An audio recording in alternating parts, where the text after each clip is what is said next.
The Senate will come to order. Please rise for the invocation to be delivered by Pastor Kurt Prater of First Baptist Church, Georgetown.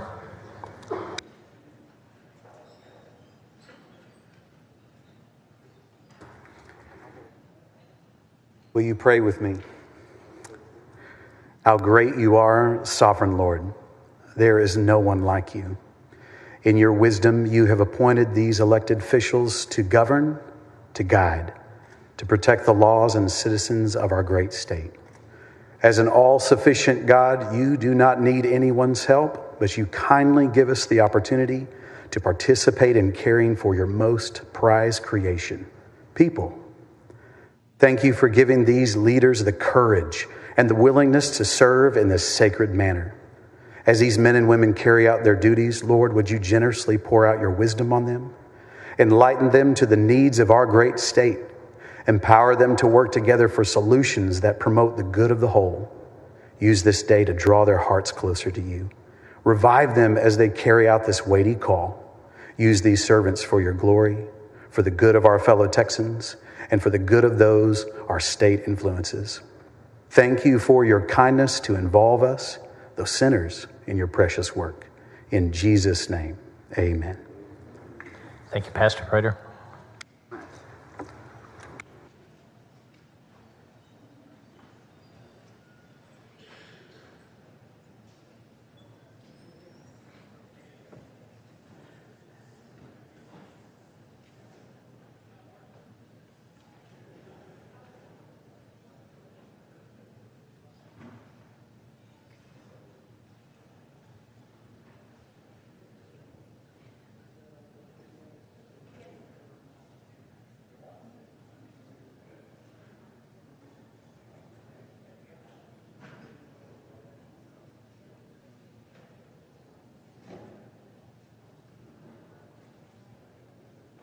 Mr. Doorkeeper.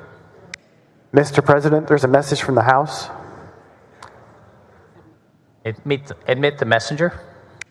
Mr. President, I'm directed by the House to inform the Senate that the House has taken the following action. The House has concurred in the Senate amendments to the following measures.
Senator Hinojosa, you're recognized for an introduction.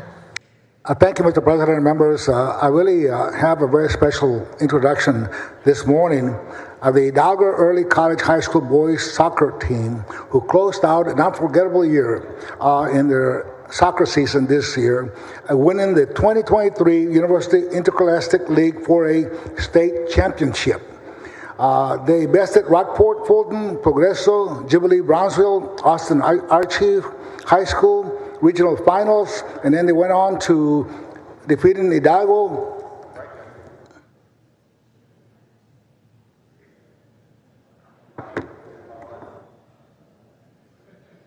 Sorry, Mr. President, my phone went off and didn't want to go.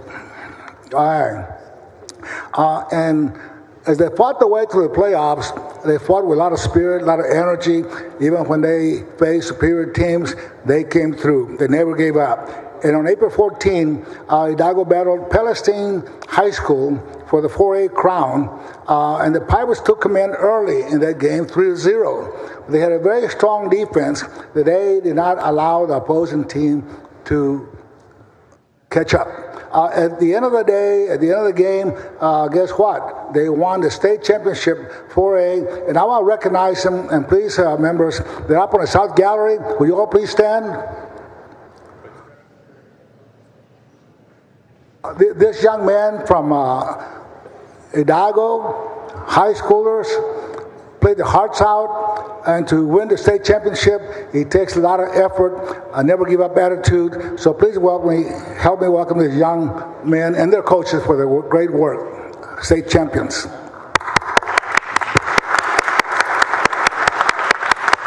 Go ahead and hold that trophy up high.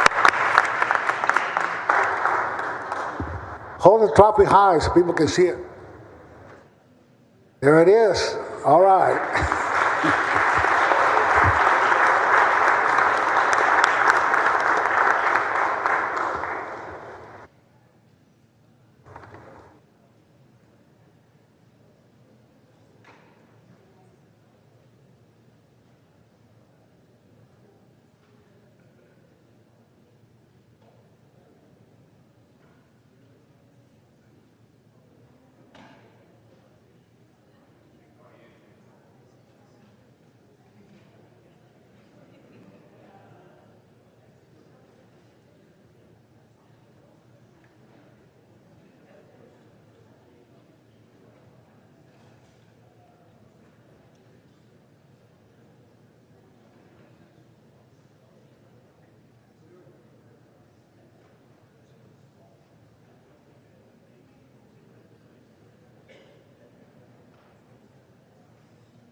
Senior Betancourt, you're recognized to introduce the Doctor of the Day. Thank you, Mr. President. Today we have Dr. Jessica Garcia, an assistant professor in family medicine at Baylor University who works with Harris Health in Cypress, Texas. Wanting to care for various patients in Texas' underserved communities, Jessica Garcia's family medicine began when she started her medical education. And she's a mentor during her residency in Corpus Christi, steered her towards palliative care, and she later studied through a fellowship. She has previously served as the medical director for an inpatient palliative care program and associate medical director for a hospice in Houston. She has opportunities to look at in family practice medicine, geriatrics, and clinical outpatient settings. So Dr. Garcia also works with the underserved minority populations in Harris County, and there's a lot to do in Cypress, Texas, is there not, Dr. Garcia? And with that, I want everyone to join me in welcoming Dr. Garcia to our state capitol as the Doctor of the Day. Thank you for visiting and volunteering your time today.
Senator West, you're recognized for an introduction.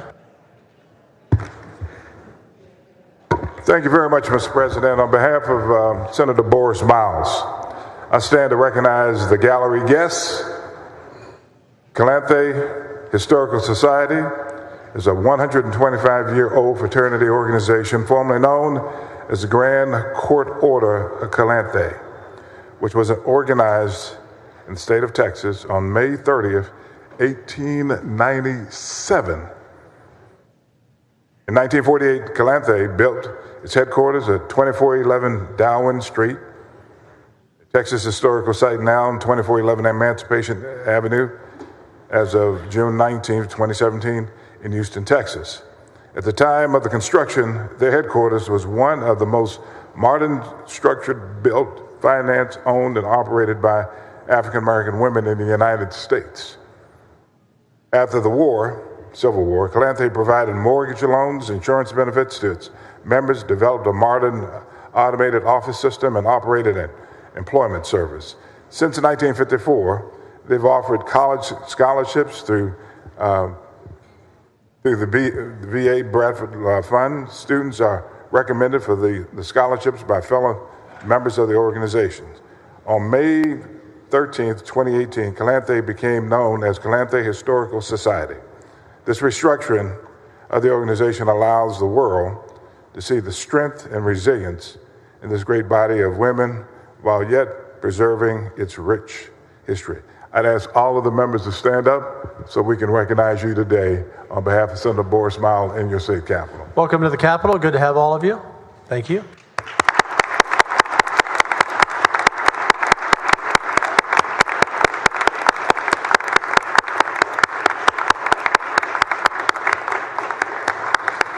Thank you, Senator West.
Following motion in writing, Secretary, read the motion.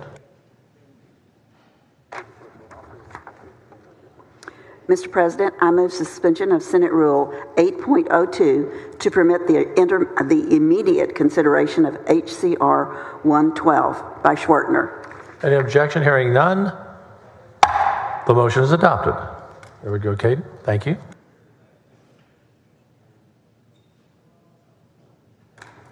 Chair lays out the following resolution. Secretary, read the resolution. HCR 112, directing the governor of the state of Texas to award the Texas Legislative Medal of Honor to U.S. Army Sergeant Major Jerry L. Bell, posthumously.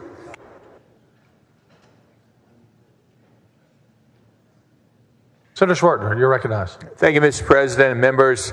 It is my great honor today to make the motion to adopt HCR 112 by Representative Cecil Bell in honor of his uncle, Army Sergeant Major Jerry L. Bell. Members, this concurrent resolution directs the governor of the state of Texas to posthumously award the Texas Legislative Medal of Honor to U.S. Army Sergeant Major Jerry L. Bell of Leon County. Sergeant Major Bell exceeded the requirements for this honor. Bell's nomination was submitted to the Adjutant General of Texas, and he submitted the recommendation to the nomination committee, which was approved for our consideration in the legislature. Sergeant Major Bell distinguished himself through his acts of extraordinary courage, patriotism, and selflessness on the battlefield, and is indeed fitting that he be honored with the highest military award conferred by the state of Texas. This resolution confirms the findings of the Joint Committee to direct the governor to make Sergeant Major Bell our choice for the Texas Legislative Medal of Honor in recognition of his valiant service during the Vietnam War and his 21 years of active service to our state and country. Mr. President, members, I'd like to recognize Representative Bell, who's in the back of the chamber today. I move adoption of HCR 112. First of all, Representative Bell, congratulations. Thank you for bringing this to our attention. Would all those in favor please rise? The resolution is adopted. Thank you, Mr. President. Thank you, members. Thank you, Senator.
the following motion in writing.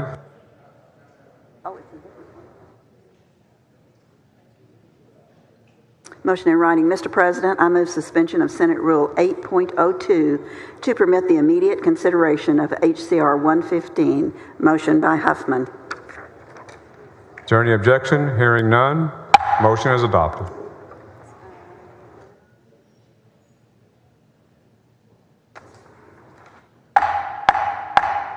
Members, if we can have your attention.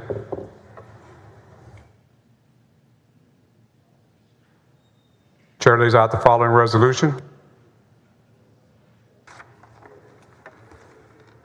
HCR 115, directing the governor of the state of Texas to posthumously award the Texas Legislative Medal of Honor to U.S. Army Master Sergeant Mike C. Pena. The chair recognizes Senator Hancock. Thank you, Mr. President and members. I wanted to introduce the HCR 115 with Army Master Sergeant Mike C. Pena. Master Sergeant Pena was a true American hero. He served his country with distinction for 10 years, earning more than 30 decorations and awards for his meritorious service and heroic valor during World War II and the Korean War. Slightly less than 16 years of age, he skipped school to go sign up for this duty. And among the awards he received were the Distinguished Service Cross, which was conferred posthumously, the Bronze Star, the Purple Heart with 2 oak leaf clusters, and the Army Good Conduct Medal in bronze class and 2 loops. Senator Birdwell, I'm sure you can explain all of that to us at some point. His heroism in the Korean War was also posthumously recognized with the bestowal of the Congressional Medal of Honor at the White House ceremony on March 18th of 2014. Master Sergeant Pena's extraordinary gallantry and heroic services will never be forgotten, and he serves as a shining example of the highest ideals of service for our country. Therefore, I humbly request that the 88th Legislature of the state of Texas and the Governor Abbott posthumously award Master Sergeant Mike C. Pena with the Texas Legislative Medal of Honor. I move adoption. Would all those in favor of the resolution please rise? The resolution is adopted. Senator Hancock, thank you for that resolution.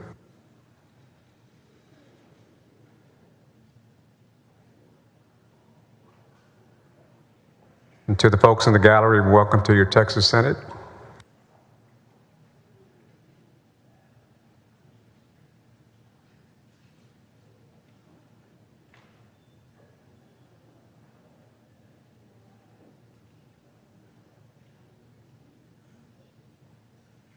The chair announces the signing of the following in the presence of the Senate.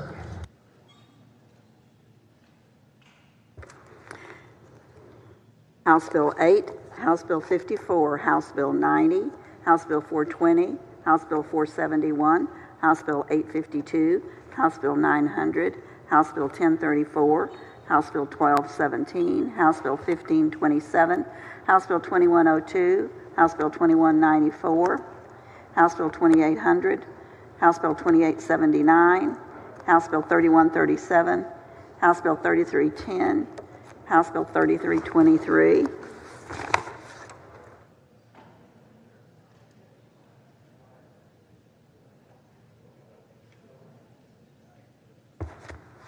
House Bill 3414, House Bill 3536, House Bill 3708,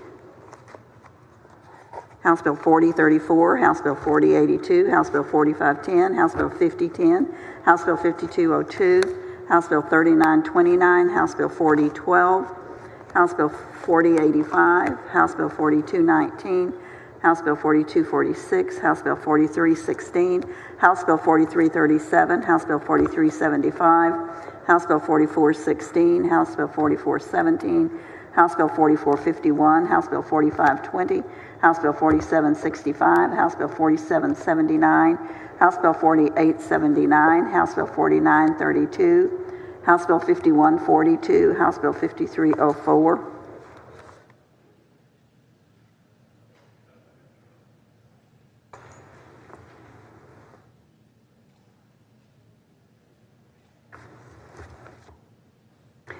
Bill 5367, House Bill 5369, House Bill 5374, House Bill 5379, House Bill 5314, House Bill 5318, House Bill 5320, House Bill 5339, House Bill 5343, House Bill 5349, House Bill 5357, House Bill 5365, House Bill 3361, House Bill 3645, House Bill 3646, House Bill 3743, House Bill 3798,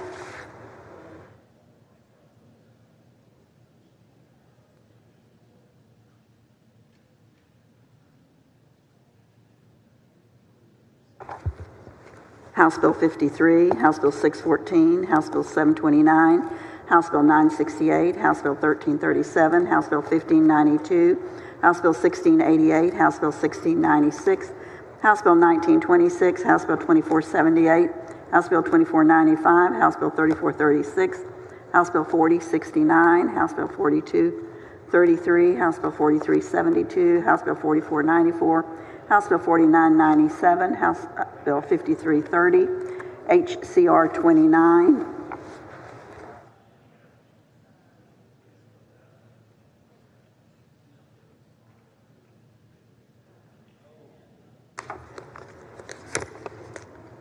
House Bill 25, House Bill 181, House Bill 617, House Bill 755, House Bill 783, House Bill 1000, House Bill 1193, House Bill 1299, House Bill 1743, House Bill 1905, House Bill 1968, House Bill 1996, House Bill 2019, House Bill 2100, House Bill 2166, House Bill 2313, House Bill 2334, House Bill 2508, House Bill 2616, House Bill 2658,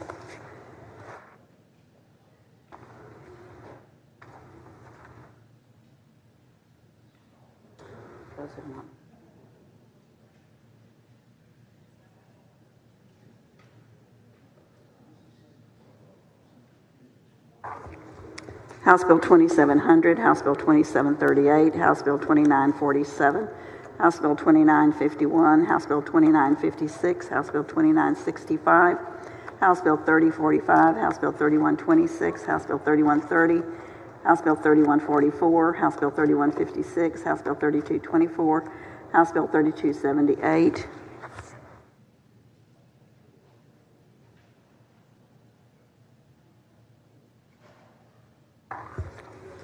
House Bill 14, House Bill 299, House Bill 400, House Bill 1486, House Bill 1603, House Bill 2188, House Bill 2442, House Bill 2969, House Bill 4835,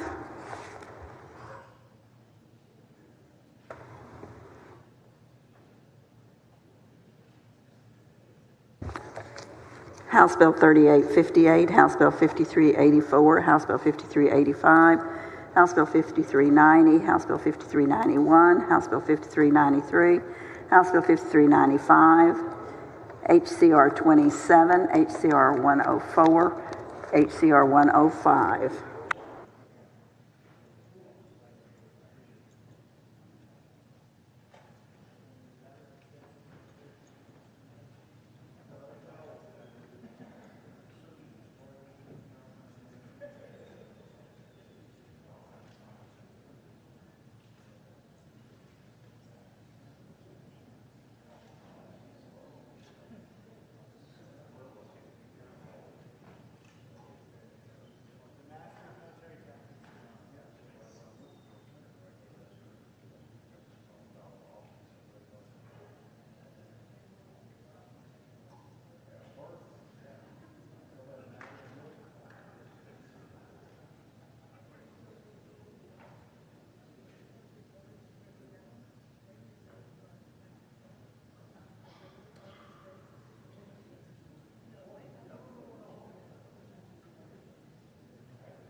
Members, we're going to have a memorial resolution. If you would please return to your desks.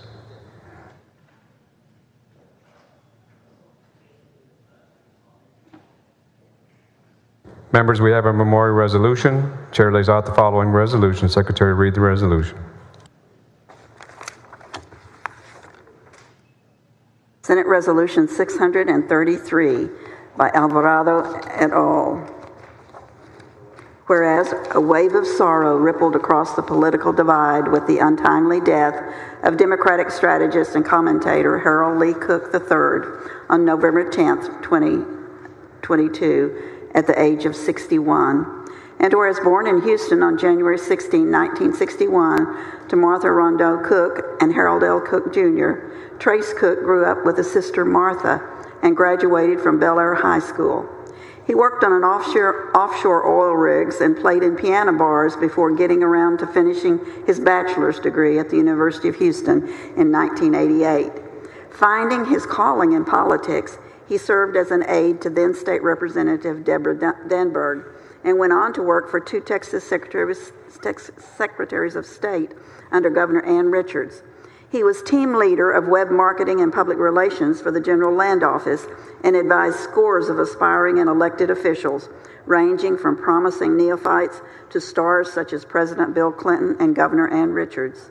And whereas in the late 1990s, Mr. Cook became executive director of the Texas Democratic Party, a man of great warmth and charm with a wicked sense of humor, he became fast friends with his opposite number in the Republican Party, and he enjoyed sparring with him and many other pals on the other side of the aisle. His daring, finesse, creativity, and people-wrangling skills were on full display during the 2003 quorum break when 11 Democratic state senators holed up in Albuquerque, New Mexico, in a desperate bid to derail a redistricting bill. With his assistance, they withstood extreme pressure for more than 6 weeks, bringing a national spotlight to the issue and energizing the party. And whereas Mr. Cook brought his acerbic wit and keen insight to the launch of the Spectrum News program, Capitol Tonight, contributing to its early success. A featured commentator, he seldom missed a show, and after suffering a stroke, he was back on the air in 3 weeks. His engaging blog and social media posts were must-reads for the political set. Over the years, he extended his family with a large collection of friends, including the legendary Molly Ivins. Knowing his love of far west Texas, as her days waned, she sold him her beautiful lot in Marathon. He built himself a small casita with a big porch where he and his exuberant dog Travis liked to hold court and watch the sunset. And whereas Harold Cook approached the rough and tumble world of politics with a big heart as well as a shrewd mind, and his loss is keenly felt by all who were privileged to share in the richness of his life. Now therefore be it resolved that the Senate of the 88th Texas Legislature hereby pay tribute to the memory of Harold Lee Cook III and extend sincere condolences to the members of his family, to his sister Martha Payne and her husband Tom, to his nephew Matthew Payne, and to his other relatives and many friends, and be it further resolved that when the Texas Senate adjourns this day, it do so in memory of Harold Cook. Chair recognizes Senator Alvarado on the resolution. Thank you, Mr. President. I rise to honor the life of Harold Cook. To know Harold was to love him, even if you were on the other side of the aisle. I know that many of our colleagues will have commentary about Harold. He was a dear friend to so many, and we were all saddened by his untimely death, taken very much too soon. I first met Harold when I was on the Houston City Council, and I got to know him. Really, my connection to him was the late Senator Mario Gallegos. And during Mario's last days, I spent a lot of time with Harold as he pretty much moved to Houston to help with many things with the family. Harold was a gifted strategist and well known for his wit. I think every article you pull up, that is referenced. He had a gift for being able to bring people together and even striking long, very close relationships with people on the other side of the aisle. He was also known for his place in West Texas. In fact, he introduced me to the Gage Hotel, to the White Buffalo Bar, where he spent quite a bit of time in there. And of course, as you heard in the resolution, another thing he's best known for is leading the Senate Democratic Caucus.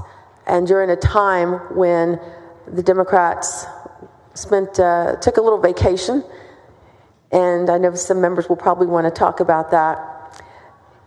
As it was also noted, he worked for some pretty high-profile Democrats, including President Bill Clinton, Governor Ann Richards. He started his first political career working in the Texas House under Deborah Damberg. He also worked closely with Land Commissioner Gary Morrow and went on to be a commentator on Spectrum News and continue to help Democrats get elected. But as I said earlier, he had respect from both sides of the aisle. I will pause here because I know that there are other senators who want to speak. Thank you. Senator Whitmire, you're recognized on the resolution. Thank you, members, and particularly Senator Alvarado. Thank you for allowing us to recognize someone that had an impact on many of our careers and certainly our strategies. You know, Harold fits in the category of friends and associates. You're around, but you really never thank them for their contributions to the process. You know, I do believe we're all public servants, whether we're ever on the ballot or not. And Harold fits in the category as a public servant because of his involvement in the democratic process. Not only democratic process with a big D, but certainly a little d. He was an unapologetic Democrat. But I'm not going to call him necessarily an activist because I think Harold was practical enough as he saw the state transitioning that he knew that we did have to work together without losing our principles. So Harold was certainly with us in Albuquerque. He was very active with the Democratic caucus. I know for a fact Senator Zaffarini worked closely with you in some of your campaigns, and he would reach out to others to offer suggestions and advice, whether you asked for it or not, quite frankly. But Harold was one of a kind, good guy. I enjoyed watching him on the weekly talk show that he had here in Houston, Austin Capitol tonight. Many of you probably recognize if you saw him for certain. So he had enough humor to make his point, but he was also a no-nonsense about his love for the state. And I know his sister's watching us this morning. We want to tell her we appreciate Harold's life and their bringing up in Houston. And certainly Russ Tidwell is taking care of the dog of the family, Harold's dog Travis. So this is a neat opportunity as we gather today to stop and thank someone for being a public servant and a friend to all of us. Thank you, Senator Alvarado. It's nice of you to bring this memorial resolution to the Senate floor. Senator Zaffarini, you're recognized on the resolution. Thank you, Mr. President, and thank you, Senator Alvarado, for allowing us this opportunity to pay tribute to our great friend, Harold Cook.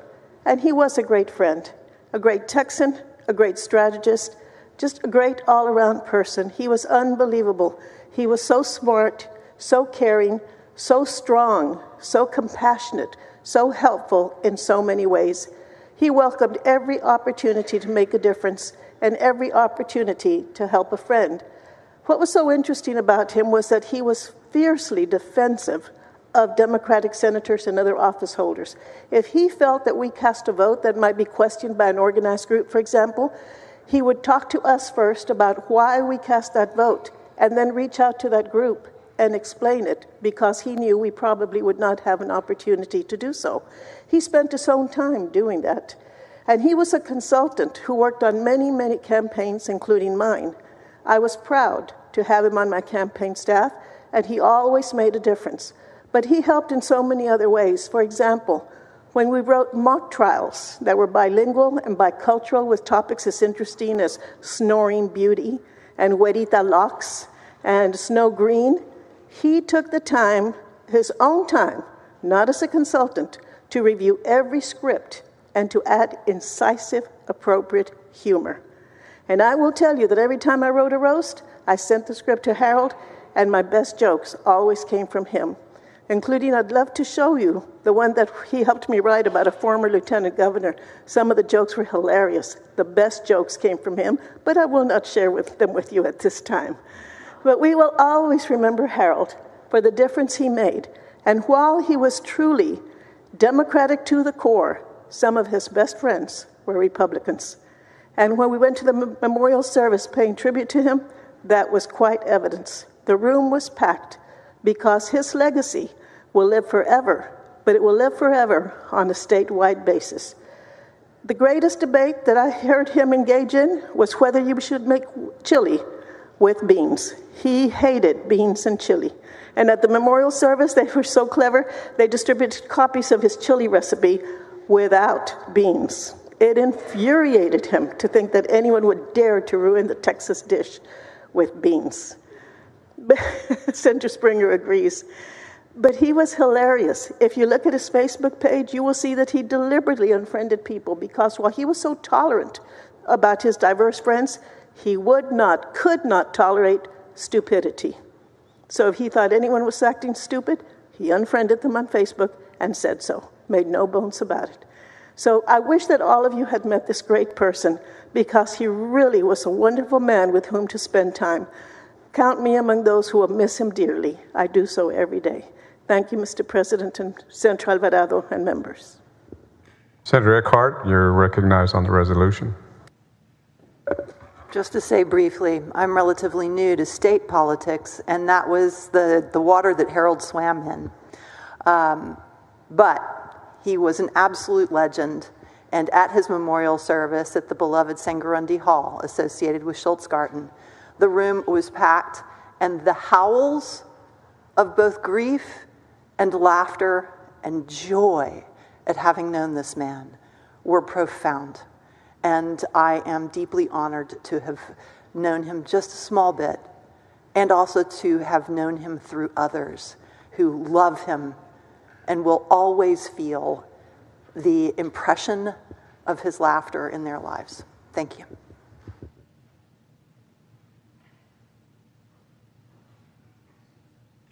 The chair recognizes Senator Alvarado to close. Thank you, Mr. President. I move adoption. Would all those in favor of the resolution please rise? The resolution is adopted.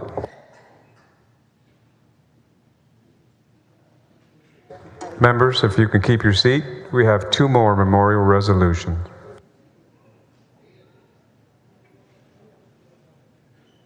It was all him.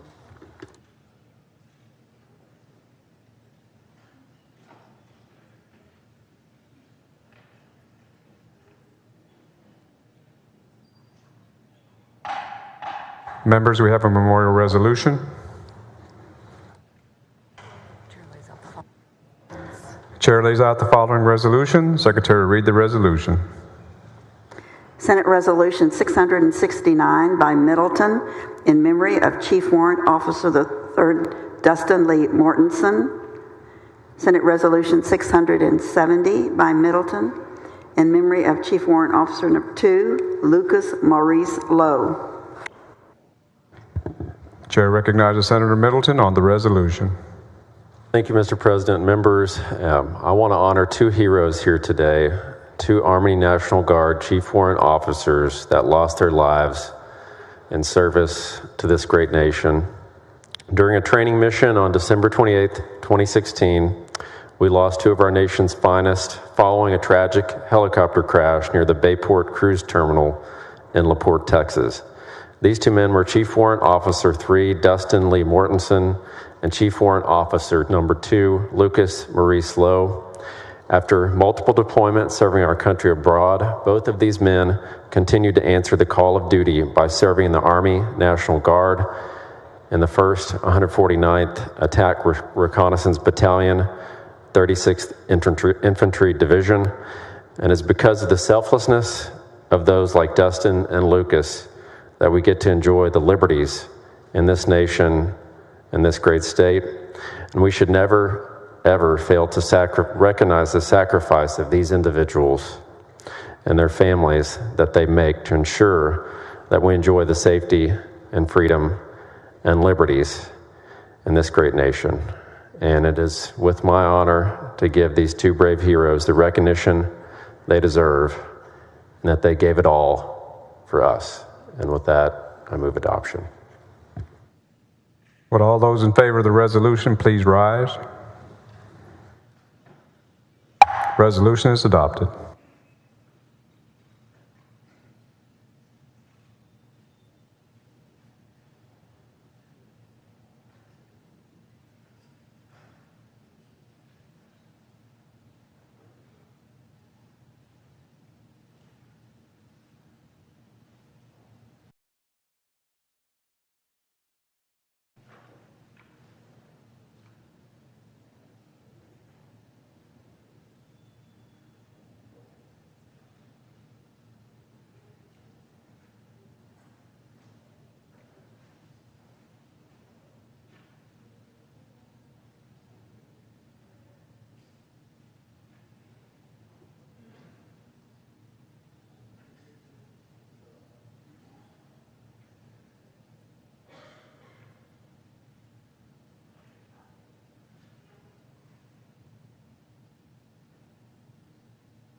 Members, we're about to start the budget.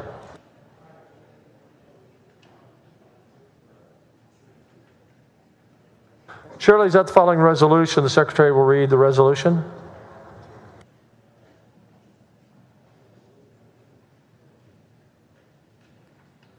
Senate Resolution 658 by Huffman, authorizing going outside the bounds for House Bill 1. Senator Huffman.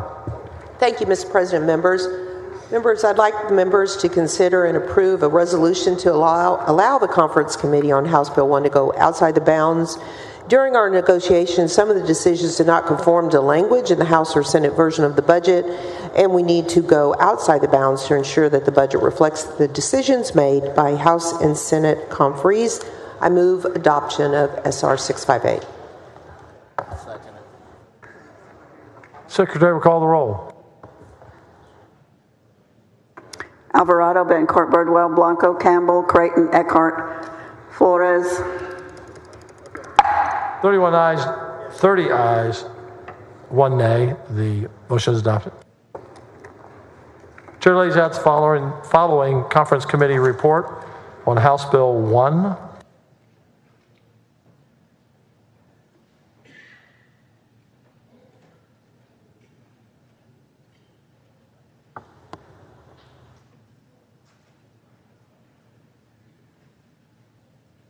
Secretary, read the caption. Conference Committee report on House Bill 1, the General Appropriations Bill. Chair recognizes Senator Huffman on the Conference Committee report. Thank you, Mr. President and members. Members, the Conference Committee report to House Bill 1 represents the biennial budget for fiscal years 24 and 25. It includes $321.3 billion in all funds and $144.1 billion in GR, which is within all constitutional and statutory spending limits. This budget, first and foremost, provides record levels, a total of $17.6 billion of property tax relief, contingent upon the passage of legislation and later voter approval. This relief will lower the burden on taxpayers and ensure that school districts continue to receive full funding while also reducing recapture. The budget before you provides the largest increase of public education funding in state history. This legislature has consistently prioritized public education, and that is reflected in this budget. As public education, pay attention members, public education makes up half of our entire GR budget. Funding for the Foundation School Program totals $61.7 billion in all funds for the fiscal year 24-25 biennium, an increase of $14.1 billion, or a 30% increase. Specifically, this budget fully funds the Foundation School Program under current law and provides $3.2 billion to fund projected enrollment growth. The budget also appropriates an additional $8.7 billion to public ed, including $2.4 billion for increases to the golden penny yield, $5.3 billion contingent upon the passage of Senator Creighton's legislation for formula funding increases, teacher compensation, curriculum reform, increases to the school safety allotment, and that's Senator Nichols' legislation, parental choice, and virtual education reform. There's $589 million in additional funding for TRS Active Care to mitigate healthcare premium increases for our teachers.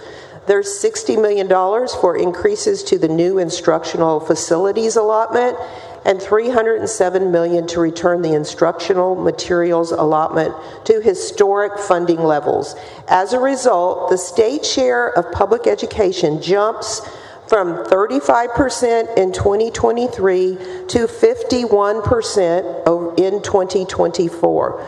The budget also provides $5 billion for a cost of living adjustment for retired educators, along with a substantial stipend for certain retirees, contingent upon passage of Senate Bill 10 and voter approval. We are also making significant investments in higher education, including $700 million in new funding to higher ed institutions contingent upon our public university systems freezing tuition for the next 2 academic years and the passage of certain legislation. This includes over $350 million to increase formulas, $185 million for the support of military and veterans exemptions, and $159 million for higher ed group insurance to control employee health care costs. We are also providing $650 million to reform community college funding formulas to prioritize student outcomes, over $1 billion to an endowment to support capital needs for career and technical education programs at Texas State Technical Colleges and the Lamar Institutes of Technology, contingent on the passage of legislation and voter approval, and a total of $1.5 billion for financial aid programs for our students in Texas. Public safety and security is also a major priority in this budget, essential to our communities, keep them safe from the rising crime we see in our state. Specifically, this budget continues our efforts to secure the southern border with $5.1 billion. It provides more than $875 million in new investments to support law enforcement, including $35 million to fund 6 DPS recruit schools and graduation bonuses for the next biennium, $31 billion for 50 new DPS troopers and related support staff, $330 million to provide state grants to increase and sustain minimal rural law enforcement and prosecutor salaries, over $429 million to support law enforcement training around the state, including replacement of the DPS Williamson County Training Facility at a cost of $381.5 million, maintenance and operation of the Montgomery County Special Threat Training Facility, and support for new regional law enforcement training facility in Dallas. $24 million for radio infrastructure improvements, which is critical to all our first responders, $27 million to expand intelligence and analytical support for state law enforcement. We are also appropriating over $360 million in new investments in the juvenile justice system, including salary increases, increased support for local probation departments, and funding for 2 new secure state juvenile facilities. We're enhancing the safety at the state's prison system with increases to correctional officer salaries and new safety equipment, $276 million to address significant deferred maintenance needs, and $28 million to improve communications and replace other capital equipment critical to prison operations. For Health and Human Services, this budget provides $81 billion for the Texas Medicaid program, including $75 billion to fully fund projected caseload growth, an increase of over $1 billion in general revenue across all articles for mental health care to address workforce challenges at state facilities, expand community-based services, fully fund the Texas Child Mental Health Care Consortium's request, which will make school-based telehealth services through TChat program available to every school district in the state of Texas, and address the statewide mental health professional workforce shortage. This is on top of $2.2 billion provided in the supplemental bill, which I will discuss the next bill up, to expand inpatient mental health capacity and address wait lists, especially forensic wait lists. We have $2 billion, a significant investment to raise base wages for Medicaid community attendants, $447 million to bring non-Medicaid women's health programs to a new all-time high, including an increase of $160 million to provide additional prenatal and postpartum care, expand screening, referral, and treatment of maternal mental health. $127 million for an additional 1,831 Medicaid waiver program slots, $220 million to increase foster care and relative caregiver rates. That's always been a big priority of Senator West, and to implement a new rate methodology. A $148.5 million increase for community-based foster care, including funding to expand into 4 new geographic areas. We also address key infrastructure needs for for the state of Texas, with $5 billion to support the construction and operation of electric generating facilities, contingent upon the passage of legislation, over $37 billion, Senator Nichols, to address the state's transportation needs, including $400 million to capitalize the Ship Channel Improvement Revolving Fund, and $94 million in new funding for the state's general aviation airports. An additional $1.5 billion for broadband on top of the $500 million investment we made last session, contingent on the passage of legislation and voter approval, over $500 million in new funding for the Gulf Coast Protection District projects, and this is all in addition to nearly $2 billion in the supplemental bill for water infrastructure and supply, flood mitigation, and port infrastructure improvements. Additionally, House Bill 1 provides an across-the-board pay raise for state employees to address our state workforce crisis, the largest raise in over 40 years. $931 million to eliminate all unfunded liability and cover normal costs for the pension funds for law enforcement and judges. $1 billion to support new park development in honor of the state park system 100th anniversary, contingent on the passage of legislation and voter approval, and $400 million in new funding to complete the restoration, development, and maintenance of the Alamo complex. This budget also appropriates all remaining federal funding provided through the American Rescue Plan Act, or ARPA money, toward eligible expenses at TDC so that the corresponding freed up general revenue is available to help address funding priorities that we are mentioning today. Members, our commitment to conservative fiscal policies has put Texas in a position to have a record surplus, while other states are facing shortfalls. As I said when we passed the Senate's budget earlier in session, this is a once-in-a-generation opportunity to make strategic and forward-thinking investments to better our state and to return billions of dollars back to the taxpayers. At the same time, we took caution to ensure that this budget is sustainable in future years, which is why we are choosing not to spend all the money we have, leaving $10 billion in the Treasury to ensure we can tackle future needs, and that is on top of the money that is in the Economic Stabilization Fund. Mr. President, at this time, I'm happy to answer any questions and proceed further. Thank you. Senator West, what purpose?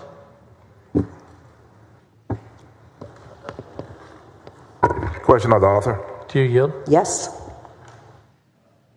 Senator Huffman, congratulations on your maiden voyage as the chair of the Finance Committee. And thank you for working with each and every one of us.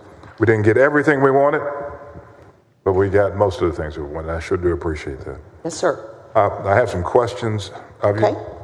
As it relates to teacher pay raise, is there anything specifically that's not contingent in this bill for a teacher pay raise? I believe that the funding for teacher pay raise is contingent upon passage of legislation that has not been passed as of the state. And so if that legislation is not passed, then there would be no money for a teacher pay raise. The money will remain in the budget for the teacher pay raise, that portion of the $5 billion that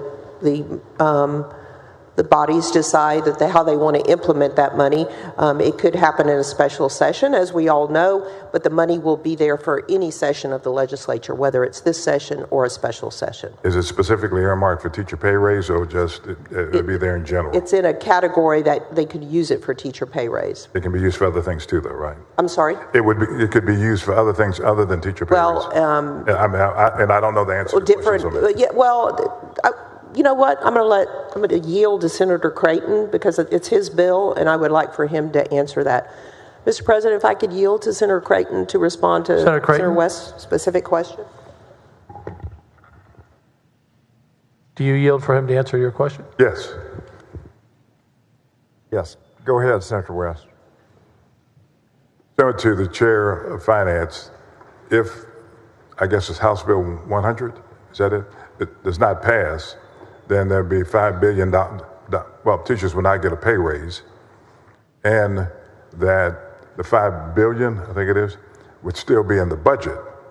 And my question is Is it in the budgets exclusively for a teacher pay raise, or just in the budget generally where it can be used for anything other than, could be used in addition to things other than teacher pay raises? Well, we've got provisions in House Bill 100 that the two of you mentioned that obviously we'll be back very soon if that bill doesn't pass in the negotiations that we're currently in, and I'm optimistic. But with the basic allotment increases, there are guardrails related to a certain percentage of that new money to public schools to be used for teacher pay. And then we've also provided significant, billions of dollars for that compensation in different strategies, from across the board teacher pay to all the way to the replenishment of the teacher incentive allotment that could pay teachers up to $36,000 over their base pay. So to your point, the budget and also House Bill 100 work together to accomplish these goals, but these big structural pieces will sit until we address all of them in the policy. And let's talk about the big structural pieces, yes, and then the other pieces that are spread through the budget.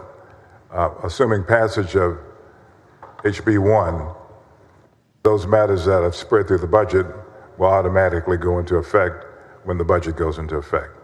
It's just the big structural pieces that are still up in the air. Am I correct? That's correct. We've got big structural pieces would be how much? Well, we've got $3.9 billion, even a little bit more than that, for the foundation school program, formula funding increases, and teacher compensation. That also includes the lift on TRS. Okay, but is that in the budget right now, and it's not contingent upon the passage of HB 100? House Bill 100 would need to pass. If it doesn't pass, then it just sits there. Is that correct? That's correct. There are several funding strategies that are parked contingent upon. No, I understand that. I just want to make certain that everyone is aware that once the money sits there, is it set there and just earmarked for teacher pay raises, or can it be used for anything else in the budget? Well, we're in negotiations that, just like we are on Senate Bill 3 for property tax reduction, we're also in negotiations with HB 100, so don't give up on either. Well, yes. I never give up on you. You know I never give up on you. But that's not the answer to the question I asked. If for some reason the bill doesn't pass, that being HB 100 in this regular session or a special session, what happens to the money that's in the budget? Well, I started my last answer with that's correct because I was validating the point that you're making, and then I made additional statements, but I'm going to go back to that's correct. We need to pass both. And so if they're not passed, then teachers will not get a pay raise, correct? Well, the good news is for our Texas teachers is we've set that big structural piece aside on their behalf. So for our Texas teachers, we made the commitment through the budget to designate, but we have to have the policy as well. And as you know, there are many, many different contingencies related to the budget and references to policy passing in different various bills, and this is just one more of them. Okay, let's be real specific so everyone will understand. If the education scholarship program, aka voucher program, doesn't pass, teachers will not get a pay raise, correct? These strategies in House Bill 100, they all fit together, correct? So yes, they are. Education funding is tied together in House Bill 100 with teacher pay and with the basic allotment that we renamed the initial allotment just a few nights ago with... Oh, wait, we renamed it? Yes. Okay, good. Yeah, that way when we refer to Tier 1 and Tier 2 and all these other funding strategies, that we're not referring to anything as basic. We're just saying that's the initial beginning. Okay, but my question was, yes, if vouchers don't pass in the general session that's included in HB 1 or any special session, teachers will not get a pay raise because you've tied it all together, correct? all of the strategies in House Bill 100 have to pass for all of the strategies in House Bill 100 to be funded. So you mentioned vouchers. It's an education savings account. But okay, education savings account. For the ESA, yes, it has to travel with the bill. It's in the bill, so it can't pass unilaterally on its own without the bill passing, and it can't be left behind with the bill passing. Okay, so the answer to my question is I'm correct. If education scholarship programs do not pass, then teachers will not get a pay raise. And I guess since we have the floor, let's talk about DEI. In the HB1, there's a provision in Article 3, Section 59, and I'd ask you to pull that talks about DEI. And I want to make certain we have this conversation because there's a DEI bill that's making its way through the legislative process also. And if, for some reason, the DEI bill doesn't pass, then the language in the budget controls expenditures of funds. Would you agree with me? The DEI rider in the budget will pass along with the budget. Then we have separate policy that you just mentioned, which is legislation that we're in final negotiations to wrap up with the House for the DEI policy itself, the bill. And then you mentioned another provision of the... I haven't gotten to that one yet. Yeah. But what I'm saying is that then if the DEI policy passes, then that becomes the law of the state of Texas. That's right. And the rider is just in the budget. That's correct. We have a rider in the budget and we have a separate bill for policy. And I have not seen, and I don't think any of us seen other than those persons that are probably on the conference committee, what the language, well, let me ask a question like this. Does the language in, I think it's Senate Bill 17, does it mirror the language in the budget? The DEI language in the budget? No, there's not an exact mirror because it's one is on policy and the other is specific to budget allocations. Okay, but in terms of the areas that the policy goes to, are those the same areas that the budget go to? That is in terms of programs, DEI programs, and activities? Yes, they reconcile. Okay, so, have you had a chance to compare the language in the policy with the rider in the budget? Well, if you haven't, don't worry about it. We can always... I've got the rider right here, but yes, it's, what I would say as far as the budget rider, it's defunding the DEI units where the policy speaks specifically to faculty hiring. You would agree with me also that the language in the rider is pretty broad. More specifically, if you look at the last sentence in the rider, it says this prohibition includes, without limitation, the hiring and supervision. So it includes without limitation, which means it's broader than just hiring. Would you agree with that? Well, I think it must say that because for the employees that are hired, there are additional provisions in the policy related to a ban on mandatory training and other things. So supervision of employees must be reconciled in both because there are circumstances where hiring takes place, of course. Okay, let me ask you this question. And I know that you're not the author of the rider. Does it include historically underutilized business programs that universities have? Does this rider prohibit historically underutilized business programs? Well, Senator West, if it's a DEI, if it's defined as a DEI unit, and it's those programs are tied to a DEI unit, but no, I don't believe if those programs are separate from diversity, equity, and inclusion units, then it would not include it. And those programs existed before DEI ramped up in universities. So, but if those programs are under the, I guess you could say, office of DEI, then would those programs be banned based on your policy and this rider? The policy. In terms of, let me be more specific. If you're right, hub programs have been in existence prior to DEI programs. However, in terms of how universities decide to structure the management of those programs, some of those programs, and I don't know for certain, may be under DEI offices. And so my question is, if you have such a program at a university and it's under a DEI office, would that program then be subject to, would be prohibited based on your policy, 17, and this rider?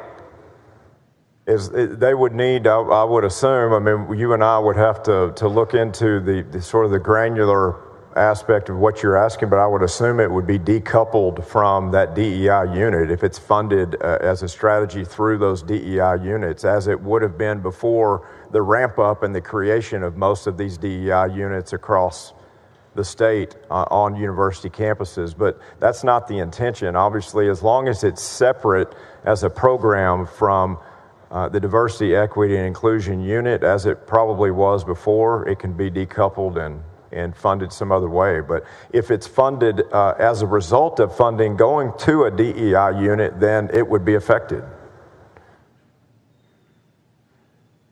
Say that again. If the strategy that you mentioned under those programs relies on DEI units as a coffer to receive funding through the budget, well, then they would be affected, so they would need to decouple. Okay, and thank you for your explanation. So if you have a DEI office and an employee of that office is responsible for the hub program, does that employee's position, assuming passage of the DEI prohibitions in the state of Texas, that would end up going away, correct?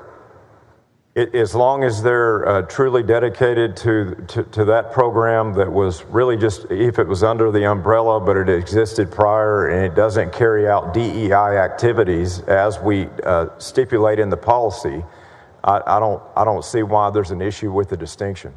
Okay. I understand what you're saying, that a lot of structure was created under the DEI framework as it's grown and ballooned. And I mean, University of Texas alone has 379 DEI employees earning salaries up to $10 million in the aggregate. So there's been a lot of shuffling, putting things under the umbrella of DEI programs. They would have to go back to the structure that they were under prior to that without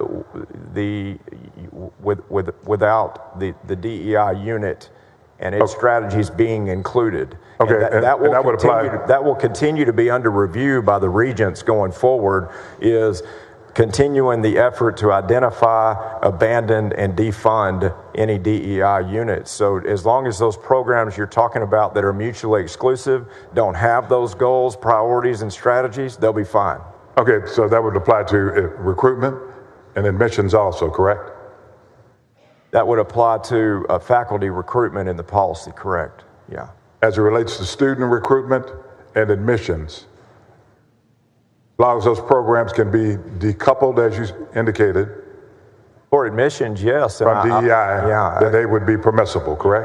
Yes, you and I have had many exchanges on this on the Senate floor, but if they would deploy the current money that they're using for all those salaries in DEI for outreach to the students that we really need to be recruiting across this state, the talent that they offer, I think we'd see much more success on that side. But again, the legislation is about faculty hiring, not admissions. Okay, I want to ask you one other question, and I think the question should go to, and if the chair thinks she should answer it. In Article 3, we had this long discussion about athletes going to these schools, and the argument ends up being you want my athletes, but you don't want my engineers, students who want to be engineers. And the DEI is going to impact the university's abilities to do recruitment because of the perceived or real culture that will now engulf all our universities because of lack of DEI type activities in the state of Texas and other universities throughout the country will still have these programs. And so we talked about this, and in terms of the impact that it's going to have on the perceived culture of our universities now. After having made some strides, I understand we hadn't made the strides we need to, but it's going to have some perceived adverse impact. We have in the budget,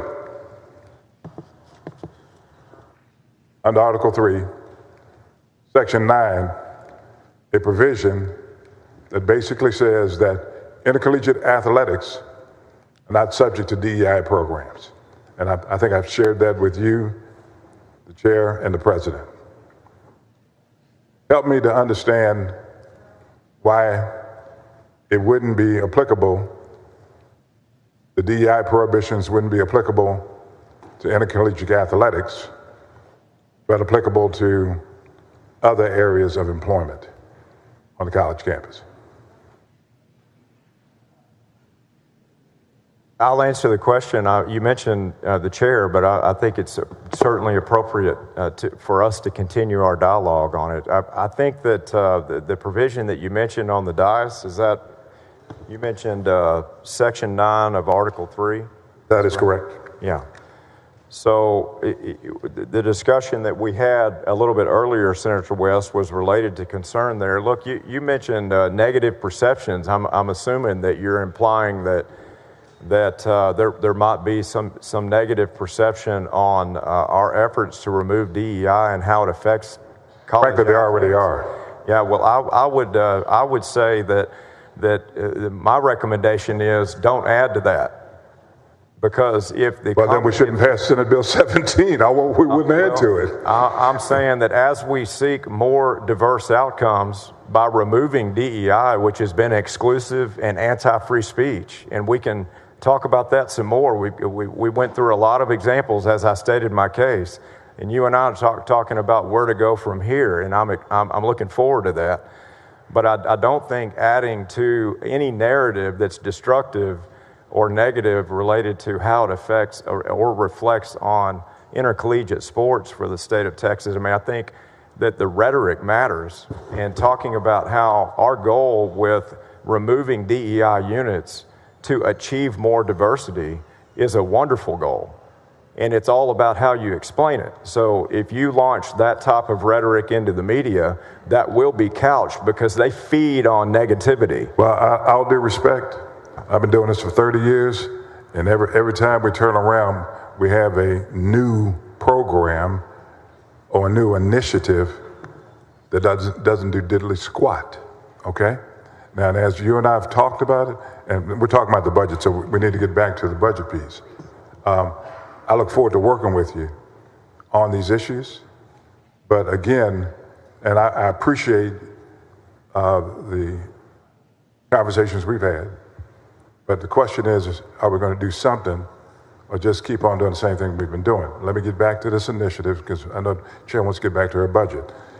Under Section 9, yes, it says in the budget that DEI is not applicable to intercollegiate athletics, which would be football, basketball, and all those programs. But you're saying that in Senate Bill 17, it will be applicable to athletics. Is that correct? Correct. And we don't put any, with explanation, right? We don't put any funding into intercollegiate athletics now. So the provision that you mentioned that precludes any DEI funding in the rest of the budget, except for these provisions under Section 9, Article 3, dealing with athletics, those really reconcile because we don't put any funding into intercollegiate athletics through the state budget as it exists today. So it is dollar for dollar a zero impact, however you interpret that's the two provisions. I'm talking about the policy part, though. Yeah. I'm talking about the policy part. If your bill does not become law, then this rider in here ends up being what the policy is, even though there's no money attached to it. Correct? On its own, that's how the rider would work. But again, we're putting a bow on the legislation, and it's headed to the governor's desk. We've wrapped up our negotiations on the bill. So the policy will pass, the budget will pass, the rider will travel.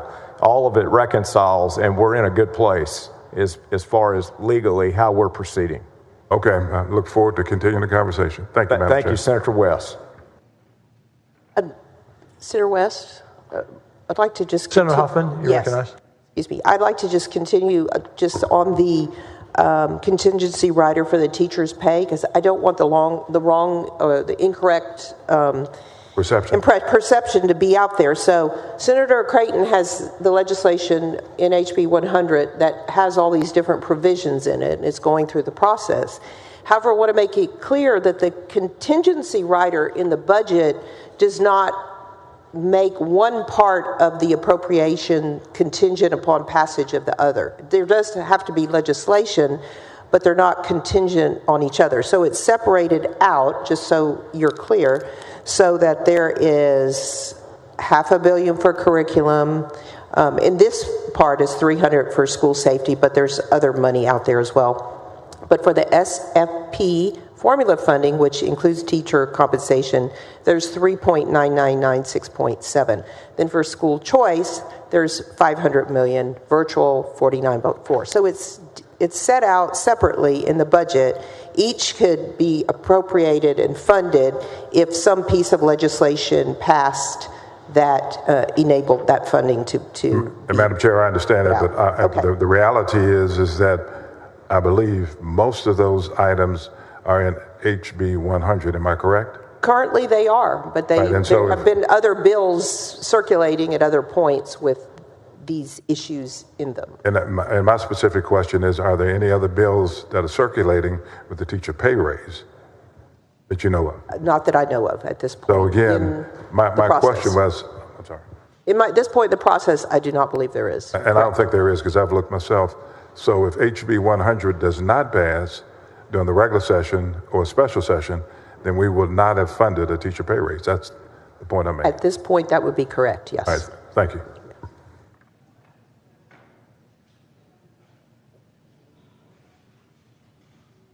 Senator Menendez, what purpose? Questions of the author. Do you yield? Of course, yes. Thank you, Mr. President. Thank you, Senator Huffman. And I also wish to extend my congratulations to you on your first session as the chair of the Finance Committee. And I know how hard the work is and how time-consuming and all the months that have gone into it. You have presented us with an extensive bill layout. What I wanted to go over, in your bill layout, you mentioned groups that received pay raises. I think it was DPS and state employees. Which ones were? The state employees across the board. There's a lot of pay raises in this budget. So there's pay raises for community attendant wages, which is significant, a $2 billion cost to the state. We raised the pay for a lot of the different nurses that work in the state hospital, TDCJ, TJJD, to bring them up so that there's parity between them, because we were having problems with them going from one to the other. So there are a lot of pay raises in this bill. And those are great, wonderful things, because historically we've had a lot of turnover, and it's been difficult to keep people in those positions, and it's more expensive to go out and recruit, onboard, train, and all of those things. So it's much better to keep them, and they provide better services. Yes. Are any of those pay raises for those employees, are they any of those contingents on the passage of any other legislation? Not that I can think of offhand. I do not believe so. So then the only pay raise in this budget that's contingent upon the passage of other legislation is the teacher's pay raise. I think that is correct. Is there a policy reason for that? The teacher pay raise is part of the education package. And again, I want to make it clear that there is about a $4 billion bucket set aside, cannot be spent on anything else other than the funding that would flow through the FSP formula, which includes teachers' compensation, and it's again at 3.996.7. So That money is set aside in the budget, but it's contingent upon the passage of legislation. In 2019, you were on the Finance Committee, correct? Yes. In 2019, we came in and we increased money in the basic allotment in order to get teachers a pay raise then, did we not? I don't recall specifically, but we have been giving teacher pay raises the last few sessions, yes. I think that's exactly how it went. And I remember in 2019, we wanted to focus on public schools. And I remember this session, there was a call from leaders across the Capitol for an increase in safety for our schools, a reduction of turnover for our teachers, and what could we do to improve public safety in our schools. And that's something that we all address. And questions that I have on the budget in terms of public education, it seems to me that there's a significant increase in the recapture. And I'm not sure if you see here, but my estimates show that the recapture is an increase of $3.6 billion to $9.3 billion from where it was last biennium at $5.7 billion. And I was just wondering, what is that increase, that $3.6 billion fund? With the funding, if the property tax relief bill goes through, and they're still negotiating, but I believe we will have, the budget allocates and assumes $17.6 billion of property tax relief, and there's significant compression in that figure, it will lead to recapture numbers going down. Now, it's hard to speak to specifics at this point because we don't know exactly what that bill is going to look like. Some of it's in homestead exemptions, some of it's in compression, and those numbers have not been decided upon. So it's hard to say what the specific recapture savings will be. But there will be a savings with this much money going into compression. And that's something. And there's other bills, part of the education package. Again, I don't know what's going to pass, so I'm a little bit at a disadvantage here. But there are provisions in the education bill that he passed out, Senator Creighton passed out, that would give even more relief from recapture. But I really can't speak to those because I don't know what's going to pass. But sure. Our goal is to both, lower recapture, chip away at it as much as we can. And the goal is also to give teachers a pay raise. I support giving teachers a pay raise. I support it 100%. And I'm going to be working along with Senator Creighton to make sure that happens. It's just we are in a unique situation here where we had to get the budget passed, but we're still negotiating billion-dollar items. But our goal, our intent, our wish, and what we intend to accomplish is to give our teachers pay raises, to give significant property tax relief that when that happens will lower recapture for many of our school districts. I agree with you 100%. So that's why I don't understand why we didn't do it this session like we did in 2019 by just throwing the money through the basic allotment. If we increase that and we told the school districts, then we can fund a teacher pay raise. We don't make it contingent upon a bill passing that has items in there where the other chamber has already voted several occasions on that they were not in support. And so therefore, in essence, it feels as if we're holding their pay raise hostage. And I know that's not your intention. It's not my intention. I believe they will get a pay raise when it's all said and done. I believe that. The Legislative Budget Board is the organization, the agency that we use in finance and appropriations to help us as we guide in terms of population growth and stuff. So Legislative Budget Board estimates that inflation and population are going to grow by 12.3% from 2022 to 2024. And they're in those figures, funding for inflation and population would require about $10.4 billion, but in the current budget, it seems that the proposed appropriations $4.9 billion. But I heard that I'm not sure if you said in your layout that we fully funded inflation, so I'm confused. You're going to have to tell me which funds which pots of money you're talking about. Are you talking about the basic allotment? Yes. The initial allotment? Yes, the new initial allotment. The new initial allotment. We fully funded based on projections given to us by the LBB for property tax, wealth growth, the value of the property, and enrollment growth. So we fully funded the projections in this budget. And, as you know, a lot of our budget is done on projections. That's what we have to do. Sometimes they're better than others, but we go with the number that is given to us by LBB, and we make a determination, and we fully funded that increase in this budget. Also, my understanding that in order to pay for the teacher retirement COLA, that some of the financings or the funds are coming from active teachers. Is that correct?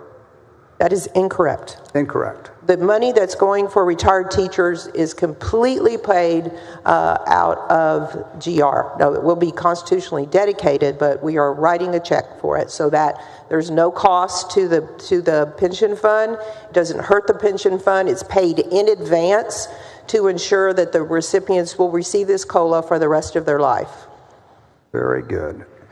In 2020, the basic allotment, then it was known as the basic allotment, now renamed as the initial allotment, was $61.60. What will the initial allotment be in 2023 and 24? I don't know, because a lot of that's going to be dependent upon which education bills pass out of here. Ultimately passed, yeah. My understanding that in the basic allotment in House Bill 100 has a $50 increase.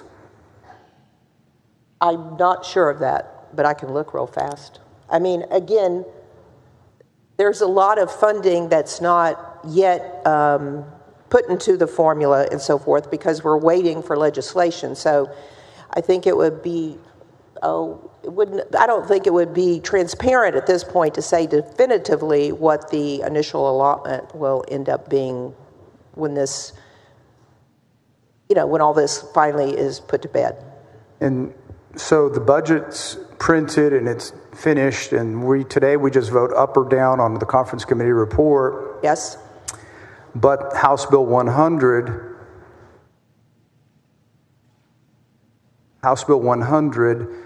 my understanding is that the House has appointed conferees. I'm not sure if we've appointed conferees. That bill that will be the trigger for what you've said in terms of many funding streams and teacher pay raise, that one we really don't know what the potential outcome of it is, and we only have 2 or 3 days left of session. Is that correct? That's correct. I do not know the outcome, and I don't know exactly where Senator Creighton is in the negotiations.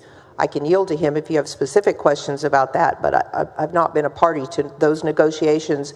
I can tell you the funding is there and it's waiting. And when there is an agreement reached between the chambers, then the money will be appropriated. My research shows, let's switch gears for a little bit. My research shows that there was an increase of $400 million for border security. I think the total spending right now is about $5 billion. I think it's broken down by, $1 billion for border wall maintenance, $1.4 billion for the governor's use for border operations, $750 million for DPS border security, $5.1 million for grants for local security contingency in Rider 7. And so as I look at all of those figures, the $64 million in the Texas border fence, outside of the contingency rider for House Bill 7, all of those are already in the budget, correct? The money for the border, yes, is in the budget, yes. And so we increased it by $400 million, is that correct? That sounds about right, yes. Thank you. Thank you for taking my questions. Okay.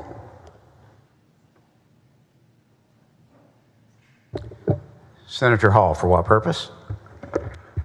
This would be the right time. A couple of questions on some riders in the bill. Chairman, do you yield? Yes. First of all, I want to thank you, Chairwoman, for working with us on these riders. They're a very important part of the budget because it's quite often hard to determine exactly what we intend. And so we made a couple to it. One I'd like to clarify to make sure we all understand, and that is in the section on the Secretary of State. It's on page I-95. Okay. And it's instruction number 15. And this came about because we know that we all want accurate voter rolls. That's extremely important to everyone that's involved in the voting process. And in a previous session, we had allocated funds and directed those funds to a single vendor previously.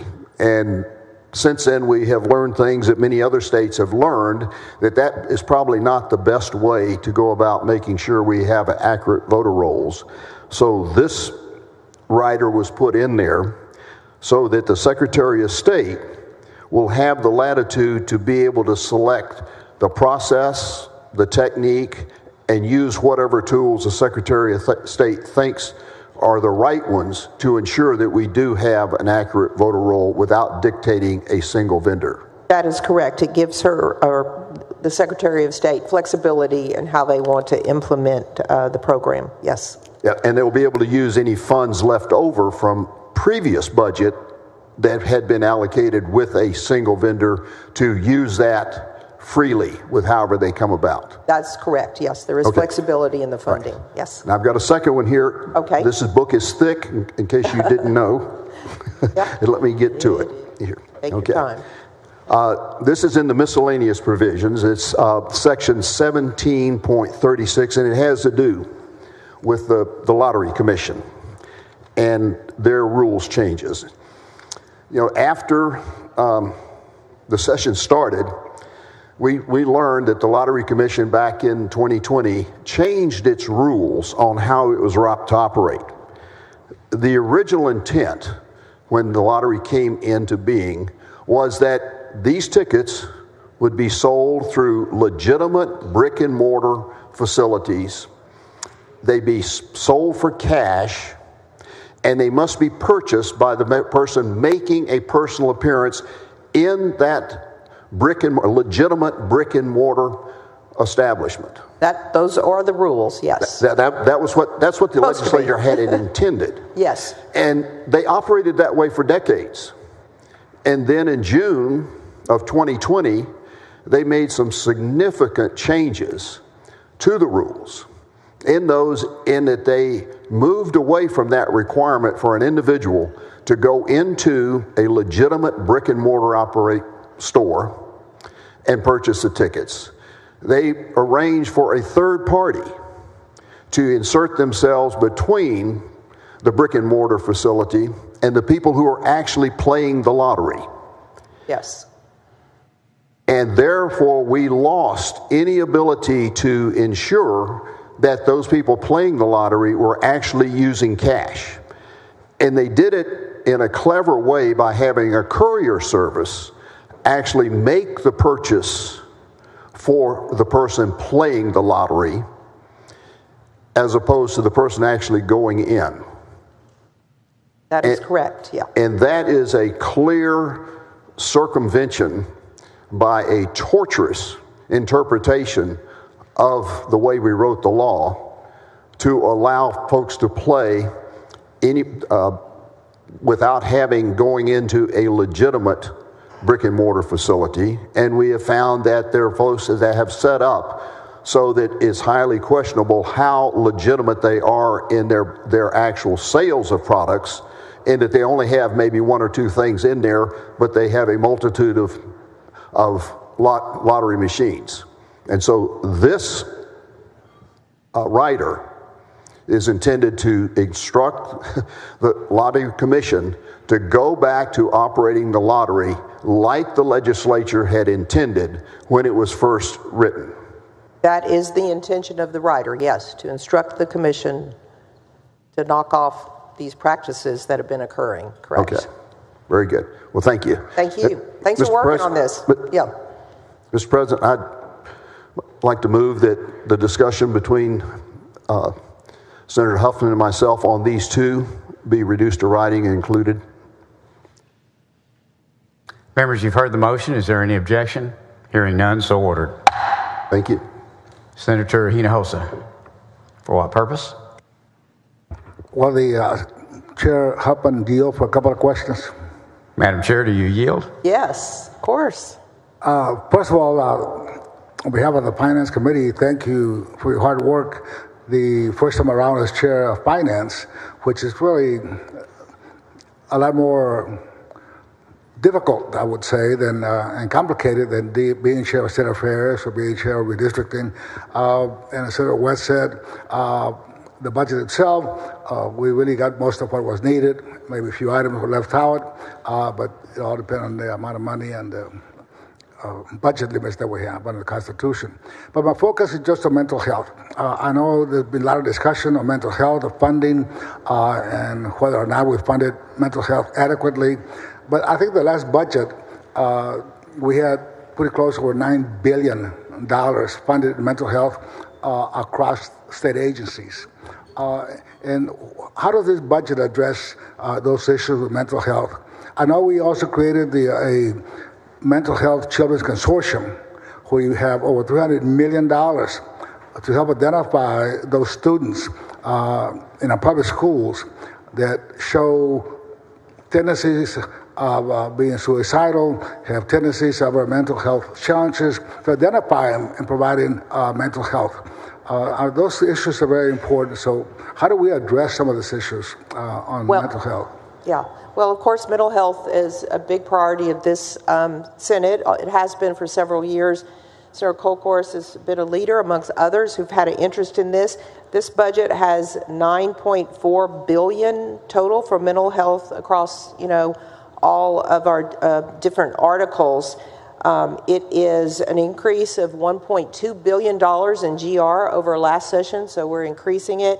When you add the $2.2 billion that's in the supplemental on the new structure, new facilities, new planning of how we will spread mental health treatment across the state, it is the largest increase in mental health funding in the history of Texas. So we see the need, we're addressing the need, we have a thoughtful plan to address the need. Senator Kolkhorst spent days working on a plan, and very thoughtful plan, trying to address the real needs. We found many of the wait lists are really forensic wait lists, not necessarily civil commitment wait list. We've heard from our law enforcement across the state begging for help on these forensic issues, but we've also heard the cry that we need to have more mental health for our schools, so we fully funded the Children's Mental Health Consortium so that TCHAT's available for every school. There are some of the beds that are created in the new Senator Kolkhorst plan does address adolescent psychiatry beds and so forth.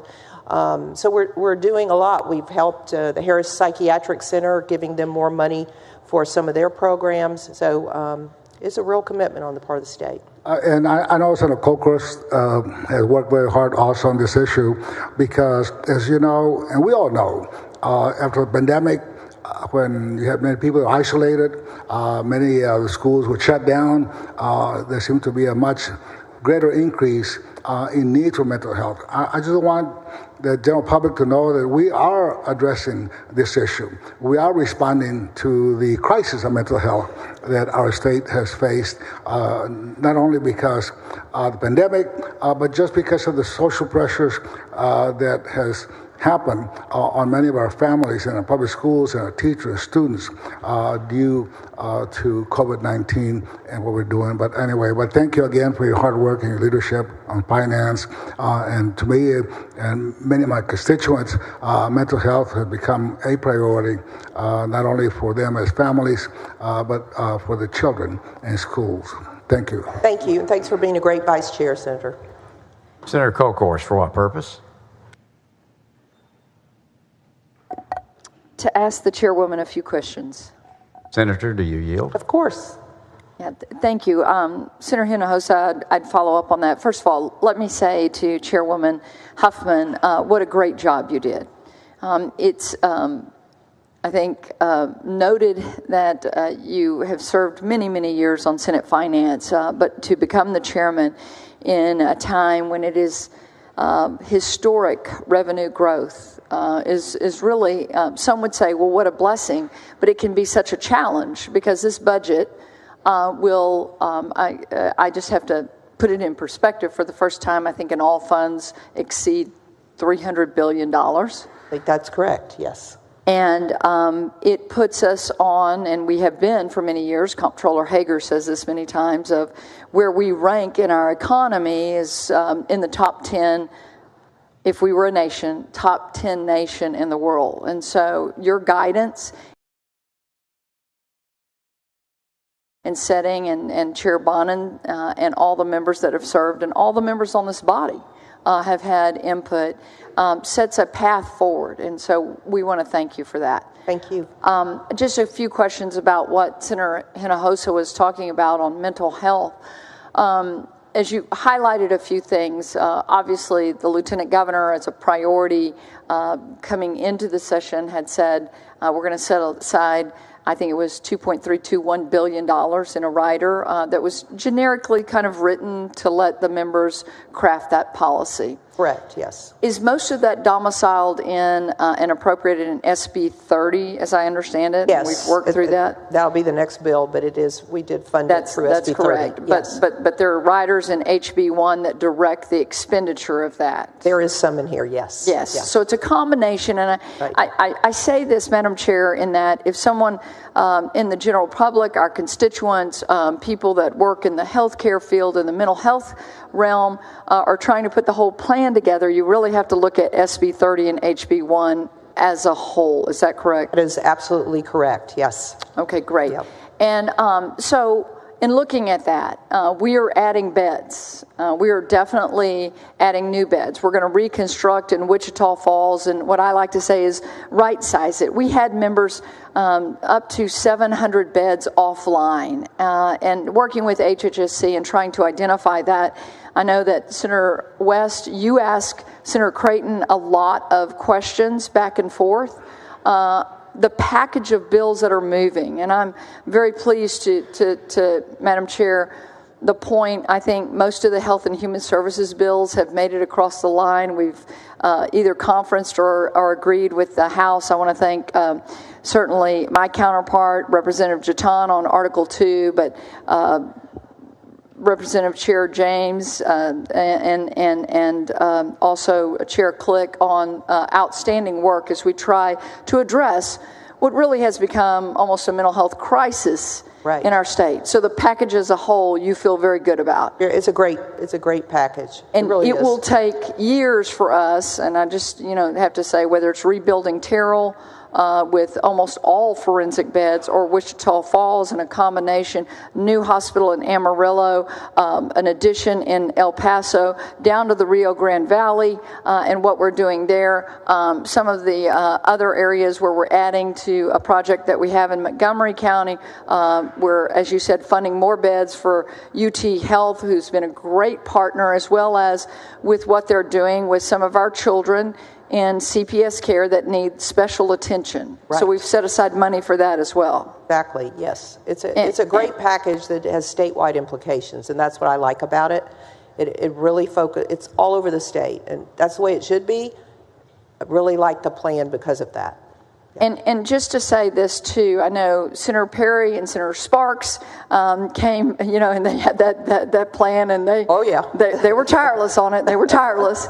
And some of the ideas that we were able to glean from that, and for all of you, not every one of our counties needs a mental health hospital. That's why we have state hospitals that are now going to be even more evenly geographically dispersed across our state, right? Because of our sheriffs having to drive and even the civil commitments. But I believe there is $100 million that's set aside in our plan that communities can actually apply for, much like you did with your SB 292, that will be able to create respite beds. Some of our communities, as they say, need a place where somebody might be having a mental health crisis, and they don't need a month or more care in one of our state hospitals. They may need 24 hours or 72 hours. And so that is available there to partner with our communities. Yes. And that's also contained within this budget. It is, yes. Awesome. I just want to thank you and make sure that we highlight the work. This budget is very, I would say, comprehensive. And things that we've worked on for years, Senator Campbell and her pickle on the hamburger for our community attendance. There's more than a pickle on the hamburger for the community attendance this time. Exactly. As you said, $2 billion in all funds to go to our community attendance. We focused on 55% of all of those dollars, or rather those hours billed, are the community attendance, and that's where we concentrated most of our money. A lot, yes, that's correct. And then finally, Madam Chair, I know a committee that you served on here in the interim, which happened after the refuge and what happened in Bastrop, and one of the key issues that came out of that, there were a lot of key issues that came out of that, but Senate Bill 1849 is designed to address that, and I know it's going to be a connection of many of our agencies, and being able to build a database so that when someone makes a hire, whether it's at a residential treatment center or a state supported living center, or in all of these different connected, those that are taking care of the most vulnerable in our society, that we as a state, we as a nation say we're going to pay to care for these, that they're able to check their backgrounds and make sure that we're not hiring people that would do nefarious acts and harmful acts to those that are in our care. Is that correct? Yes, and that's fully funded to implement the technology needed to do that on a statewide basis for the different types of agencies of employment and so forth. And I think that you and Chair Bonin decided not to include the FTEs, and I think that there was a feeling that there is an FTE cap in many of our agencies, that it is y'all's intention that this moves forward with the IT piece, and that certainly there is room for all of those agencies involved to be able to hire. They have plenty of FTEs to implement it, yes. Great. I just want to make sure that we're clear on that, and I know that you've done tremendous work, and I appreciate everything that you're doing. My focus has been on Article 2, but there is really, I would say, we have set in motion a budget that gives the taxpayers back, if we can get a bill back, their money, while also meeting the needs of those, whether it's our schools or our, again, Article 2 recipients to general government. Would you agree? I would agree with that, yes. And finally, as Senator West makes his way here, he and I have for a long time worked on kinship. I told him that I would wait until the budget finally passed to tell him we have talked about those that are unverified, those that don't go through the training, that these are just, whether it's the cousin, the uncle, the aunt, the grandmother, nieces, nephews that take our children that sometimes, have to be removed from their home, that we fund them at 50%. And members, that was a little over $12 a day. Now, I don't know about y'all, but try to feed and clothe a child for a little over $12 a day. That's really hard. And so Senator West had wanted to go to 100%, and there's a lot involved with 4E funding from the feds and everything like that. But Senator West, we doubled what we pay them now for kinship, and that's going to come through rate modernization. As that adjusts, it may even be more. But I just want you to know that voices. This is why this chamber is so special. That he and I have worked on this for years and carried legislation together, and that we were able to get this over the goal line to help those families that are caring for our children that have had to be removed from the home, but we're leaving them with someone that they know instead of someone that they don't know. And I know how passionate and better outcomes. And so, Madam Chair, thank you to you and to the House for all the work. And I just really am very excited to see this budget get passed and for it to be implemented, and parts of it will take years, as you and I both agree. Thank you, Senator Colcourse.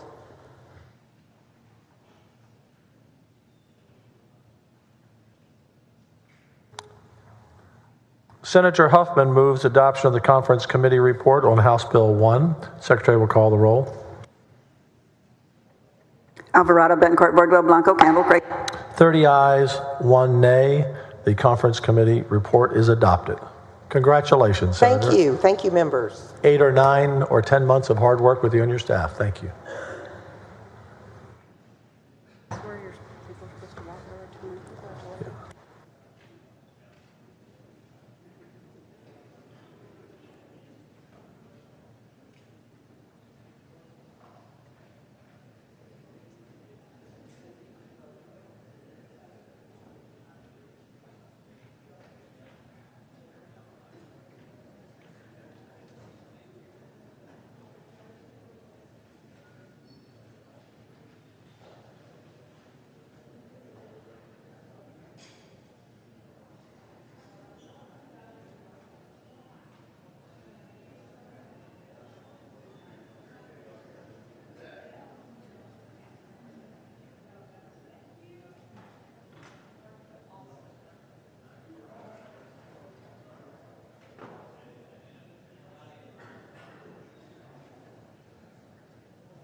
Chair recognizes Senator Hancock for an introduction. Yes, thank you, Mr. President. Members, Don, Leslie, if y'all would stand. We have with us today Don Ward, who is retiring after 26 years. Members, sorry, can we have some quiet on the floor so we can hear the senator? Thank you. Thank you, Mr. President. Yeah, it's an honor to be able to introduce to you Don Ward, who after 26 years at One Call is retiring, and I'm sure will be missed by many. Members, One Call was started in 1997 with House Bill 2295. This is the one that saves lives. This is where you call 811, and they will tell you about all the underground infrastructures there before you ever start that construction project or anyone is putting in a fence. And Don was in charge of One Call for all those years. He was born in Bryan, Texas, a baby boomer that I guess one of the first to be born in a hospital. So he was special from the start. He attended Lamar High School in Houston as they moved there from Bryan, and then went on to graduate school at Texas A&M. And makes for a difficult household with Leslie, having a Raider and an Aggie in the same house. On doing that, in 1980, Ward was recruited by the Brazos County District Judge to serve as an aide and driver to Senator Bill Moore's campaign. In 1981, Don was joined in the Legislative Budget Board as a budget examiner. So you had to sit through this, but I'm sure it wasn't your first on sitting through a budget discussion. Following that, Ward lobbied for several associations, including the Texas Good Roads, the Texas Veterinary Association, and the Texas Pest Control Association. We've got a few pests that we want out of here in a few days. Ward was inducted into the Texas Rodeo Cowboys Hall of Fame in 2017, significant honor. Upon his retirement, Don intends to spend time at the ranch with the grandkids, and of course, he is married to the lovely and ever so gracious Leslie Ward, and we want to congratulate you, Don, on many, many years and of excellent service to the state of Texas, and enjoy your retirement. Thank you, Mr. President. Congratulations, Don.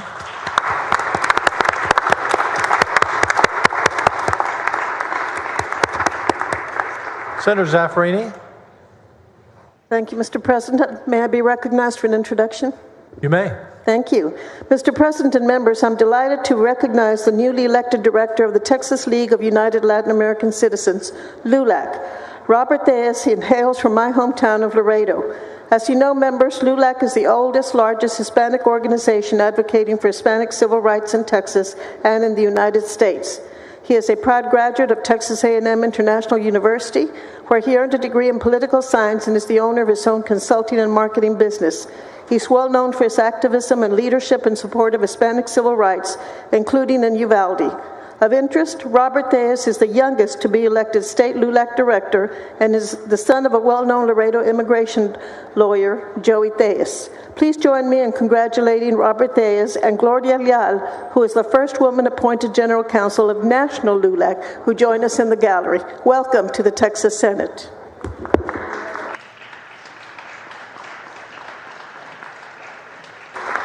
Thank you, Mr. President and members. Thank you, Senator.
Chair lays out the following resolution. Secretary, read the resolution.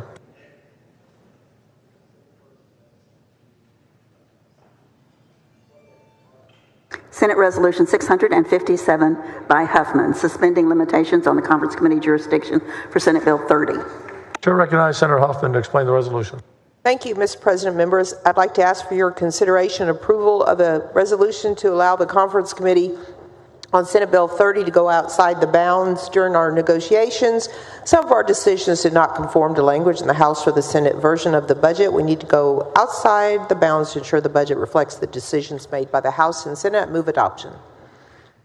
Senator Huffman moves adoption of the resolution. Secretary will call the roll. Alvarado, Bancourt, Birdwell, Blanco. 31 ayes, no nays. The resolution is adopted.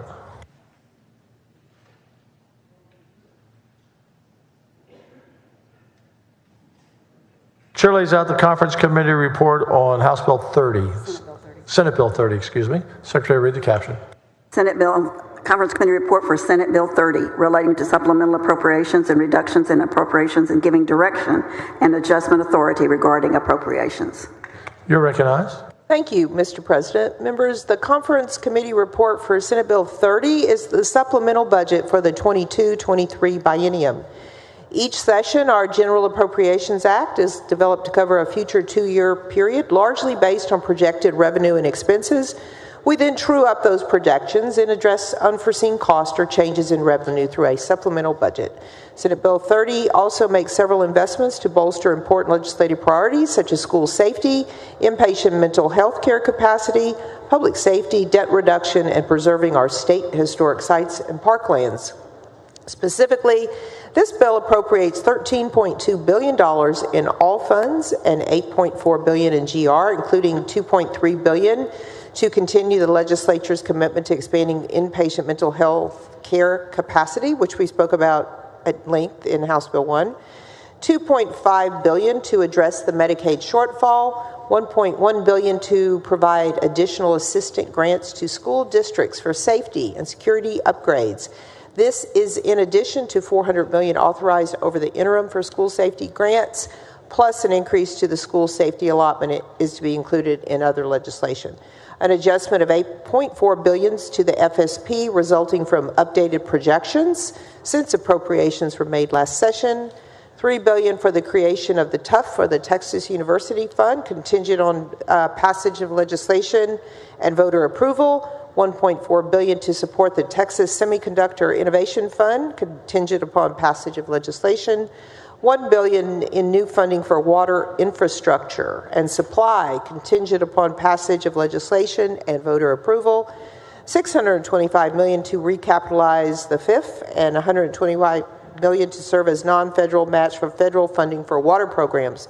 $200 million for port capital improvement projects, more than $440 million for TDCJ for additional security measures following an extensive review of the escaped of convicted murderer Gonzalo Lopez. These targeted resources are necessary to bolster TDCJ facilities, equipment, and general operations to prevent a horrific tragedy from happening like that again. $900 million towards the ERS unfunded liability, which would save over $5.2 billion in interest payments in out years. $400 million to set aside to address deferred maintenance at state-managed facilities. $300 million to endow the Historic Infrastructure Sustainability Trust Fund. $200 million to fund the Texas State Buildings Preservation Endowment to assist in future maintenance, preservation, rehab, and restoration of historic state buildings, and $115 million to ensure nonprofits supported by Federal Victims of Crime Act funds are shielded from uncertainty they are finding in federal grant awards. Members, you have a summary document on your desk, which kind of gives you more details than that. There is a lot in it, and I'm happy to answer any questions. Senator Perry, what purpose? Just a comment. You may comment. Madam Chair, I want to thank you for the SB 30, and it's always amazing to me. I think SB 30 is really where a lot of people's stuff gets done, and it's a nice way to do it. But I just want to encourage members to understand the commitment to the water. We've set up a vehicle that will be very visible, very present as we go through budget cycles in the future. It's $1 billion, and I'm grateful for that, and it's a good start for sure. But I want to remind members that with 1,200 people entering or being born into Texas every day, and with the businesses that are looking at Texas every day, and when you look at our water resources, it's stretched, and it will continue to be more stretched. And so the intent of that fund is to develop untapped water resources, provide a stake in the ground for industries that choose to want to do that we are serious about water and water supply specifically. So it's a big problem. It's not one the state will do on its own. It's going to require lots of leverage and lots of partnerships. If you add up the two initiatives of leaky pipes and water supply development to be done, plus the state water plan, it's probably a $500 billion price tag in today's dollars. So I appreciate the commitment. I appreciate the stake in the ground. I want to remind members that grid is important, healthcare is important, schools are important. If you don't have a water source, there is no life for those other things to matter. And I truly am committed that we as a state have started down the right path, but I want to remind everybody it's a path that has no end. It's like a lot of things we do down here. So I appreciate the commitment, but I'm going to be that clanging cymbal for a long time, at least as long as I'm around, even outside this legislature one day. We've got to develop our water resources, and I thank you for letting me have that opportunity to do that fund, and the Lieutenant Governor. But that's a, you know, people look at it, if the toilets are flushing and the water taps are running, water must be good. And the truth of the matter is, under today's growth going forward, we don't have enough of it. Thank you. Thank you for your work on that. Thanks, Senator Perry. Senator Menendez, what purpose? Quick question of the author, Mr. Chair. Do you yield? Yes, of course. Thank you. Madam Chair, one of the concerns I had in the budget bill that I think you addressed in SB 30, I notice here the line that says state hospital construction and inpatient capacity. So is this where the monies that were, it appeared the monies were removed from HB1. Is this where we're funding the rest of the state hospitals construction? Right. We're funding all the new infrastructure in the state hospitals through the supplemental. So yes, correct. And it won't be contingent on anything. This is what will fund it. It's not if out of funds, if anything's left over, this is in the bill. This is in the budget, yes. Okay. Thank you very much. Thank you. Senator Huffman, before I ask for the vote, I think you wanted to recognize some staff. Yes, if I could, please. Thank you very much. We've had a bunch of people. You know, you don't get out a budget like this without a fabulous team. And as you well know, Lieutenant Governor, because you've been in on a lot of this along the way, I want to make sure I thank Chairman Bonin in the House, who has been just a wonderful partner through this process. He's a great person to work with, and it's really been wonderful. I want to also give special thanks to Jerry McKinney, the head of the LBB, and his fabulous, incredible, brilliant staff, Julie Lindsay, and the entire staff. It's really amazing. Anyone who works with this will tell you how much knowledge they have on these individual issues. I couldn't do this without my finance committee, of course, Stacy Gilliam, my committee director, Ann Allensworth, senior budget analyst for 1, 4, and 5, Alyssa Jones, Article 2, Patrick Philpott, Article 3, Paige McKee, Articles 6, 7, and 8, Stephanie Hoover, the committee clerk, Andrew Bennett, the assistant committee clerk, Victoria Kidder, our sweet legislative intern, and of course, Sean Opperman, my chief of staff and senior budget advisor. Also, I see Joaquin Guadarrama, he was here somewhere around, and Mike Morrissey from your staff, who have been fabulous. And again, and thank you. And Brian Matthew. And Brian, yes, Brian. Everyone does a great job. And again, thank you for giving me the opportunity to serve in this capacity. It was I learned a lot, and we got a great state of Texas, and I'm glad that we could make these types of investments to make Texas even greater and better. So it's been an honor and a privilege. All the senators on the floor contributed.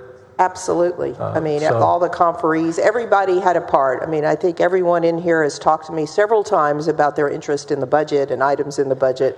It's been an effort of love by everyone. So glad to move adoption of conference committee. Thank you. We might just give you a second shot at it next time. Thank you. I think you've done a great job. Thank Fabulous you so much. job. And look forward to you continuing on that role. Secretary will call the roll. Alvarado, Bencourt, Birdwell, Blanco, Campbell. 31 ayes, no nays. Wow. Congratulations. Okay, Thank you.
Mr. Doorkeeper, Mr. President, there's a message from the House. admit the messenger. Mr. President, I'm directed by the House to inform the Senate that the House has taken the following action.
To the folks in the gallery, welcome to the Texas Senate.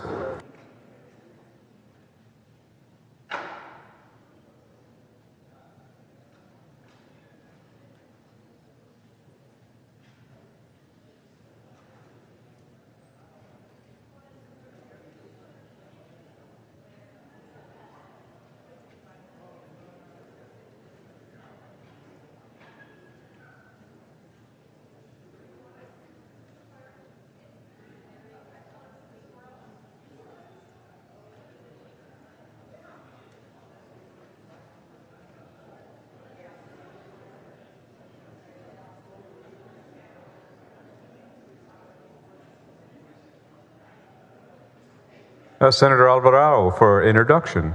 Thank you, Mr. President. I want to say hello to a special group of students up there from my district, Chrysalis Middle School, from the East End, the heart of Senate District 6. Welcome to your capital. Thank you for being with us.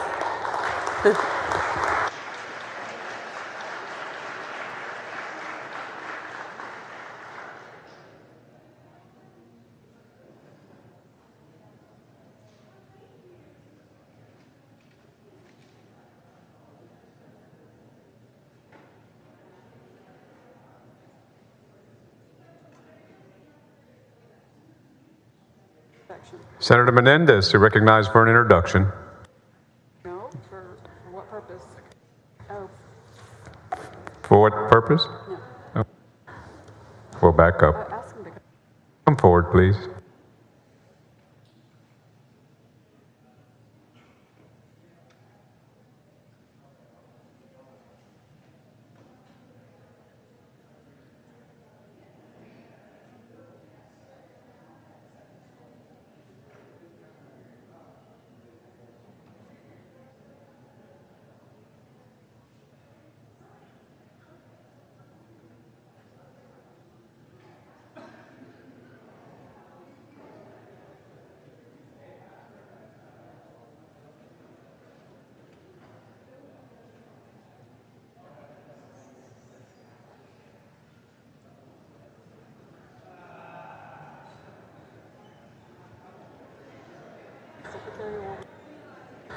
The following motion in writing. Secretary, read the motion.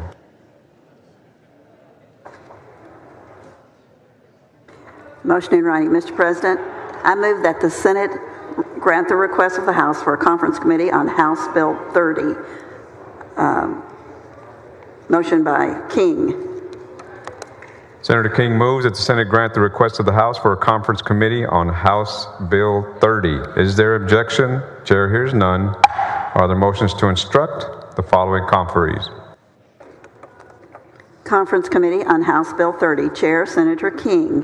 Members, Senator Colcourse, Senator Flores, Senator Huffman, Senator Hinojosa.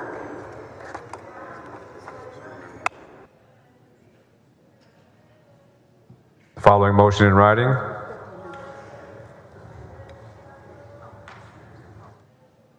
Motion in writing. Mr. President, I move that the Senate grant the request of the House for a conference committee on House Bill 1500. Motion by Schwertner. Senator Schwertner moves that the Senate grant the request of the House for a conference committee on House Bill 1500. Is there objection? Chair hears none. Are there motions to instruct the following conferees? Conference Committee on House Bill 1500. Chair, Senator Schwertner. Members, Senator King, Senator Nichols, Senator Johnson, Senator Middleton.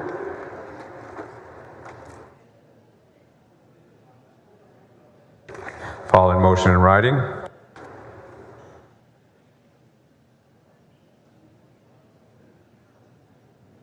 Motion in writing. Mr. President, I move that the Senate grant the request of the House for a conference committee on House Bill 3297. Motion by Middleton. Senator Middleton moves that the Senate grant the request of the House for a conference committee on House Bill 3297. Is there objection? Chair hears none. Are there motions to instruct the following conferees? Conference Committee on House Bill 3297. Chair, Senator Middleton. Members, Senator Nichols, Senator Huffman, Senator Hall, Senator Hughes.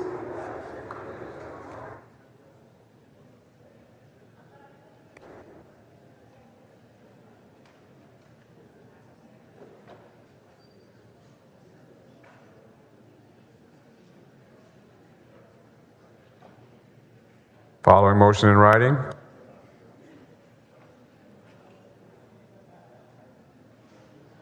Motion in writing. Mr. President, I move that the Senate grant the request of the House for a conference committee on House Bill 3372. Motion by Parker. Senator Parker moves that the Senate grant the request of the House for a conference committee on House Bill 3372. Is there objection? Hearing none. Are there motions to instruct the following conferees? Conference Committee on House Bill 3372. Senator Parker, Chair. Members, Senator Hughes, Senator Creighton, Senator Zaffirini, Senator Campbell.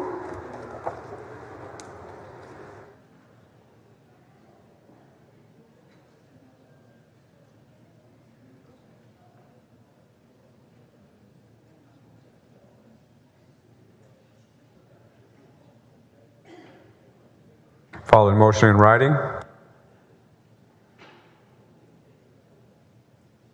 Mr. President, I move that the Senate grant the request of the House for a conference committee on House Bill 3699. Motion by Betancourt.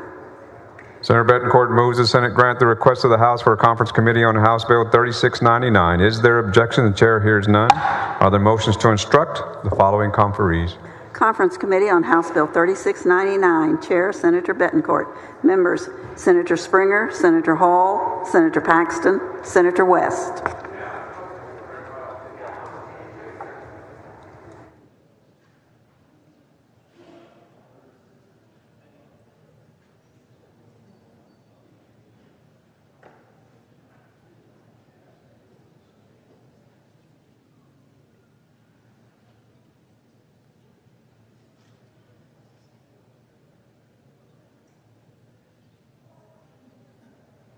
Following motion in writing.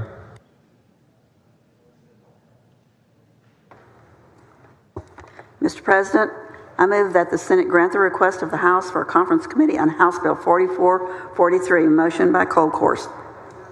Senator Colcourse moves that the Senate grant the request of the House for a conference committee on House Bill 4443. Is there objection? Chair hears none. Other motions to instruct the following conferees.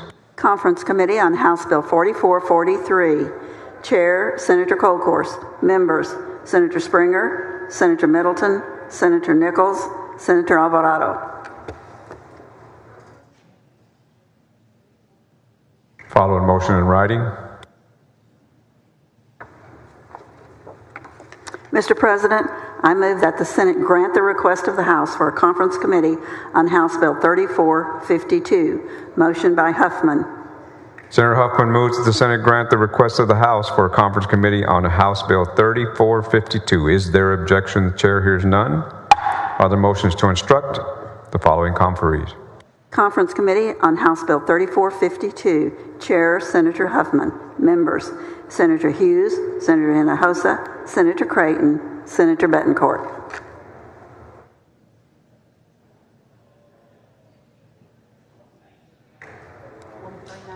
Follow the motion in writing. Mr. President, I move that the Senate grant the request of the House for a conference committee on House Bill 4390. Motion by Betancourt. Senator Betancourt moves the Senate grant the request of the House for a conference committee on House Bill 4390. Is there objection? Chair hears none. Other motions to instruct the following conferees. Conference Committee on House Bill 4390. Chair, Senator Betancourt. Members, Senator Birdwell, Senator Perry, Senator Hancock, Senator Colcourse.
I'm just glad I didn't make your list.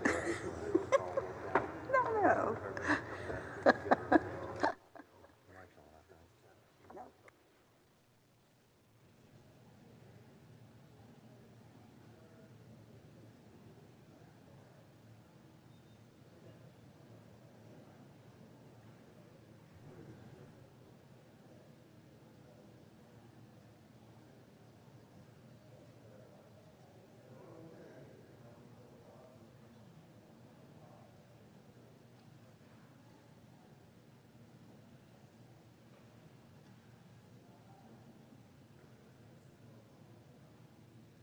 The following motion in writing.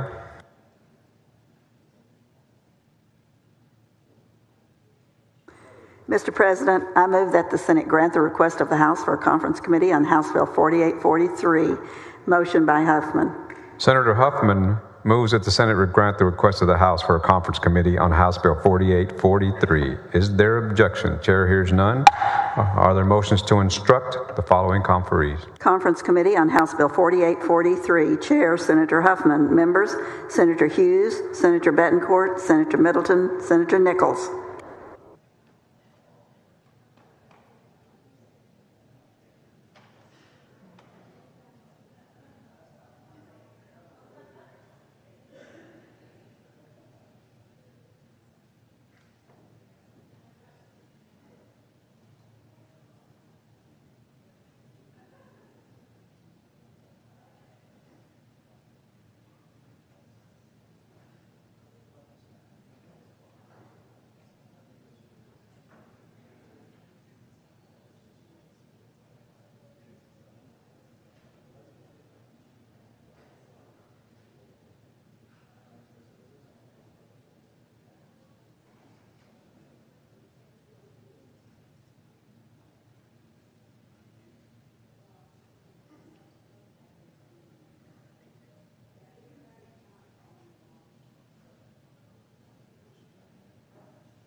The following motion in writing. The Secretary will read the motion.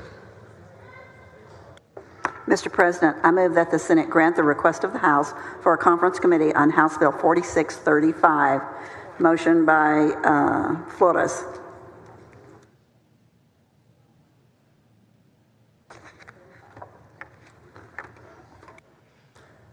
Senator Flores moves that the Senate grant the request of the House for the conference committee on House Bill 4635. Is there objection? The chair hears none. Are there motions to instruct the following conferees? Conference Committee on House Bill 4635. Chair, Senator Flores. Members, Senator Hinojosa, Senator King, Senator Blanco, Senator Birdwell.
Mr. Doorkeeper, Mr. President, there's a message from the House. admit the messenger.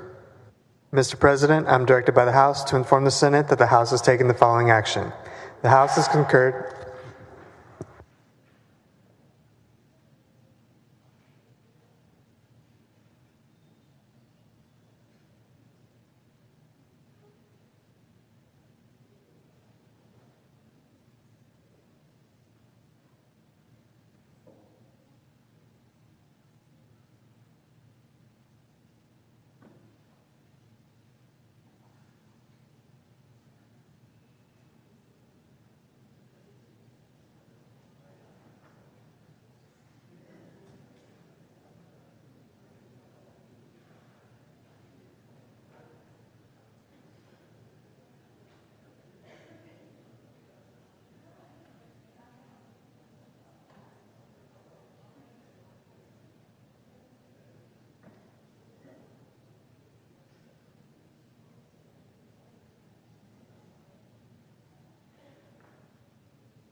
Follow a motion in writing.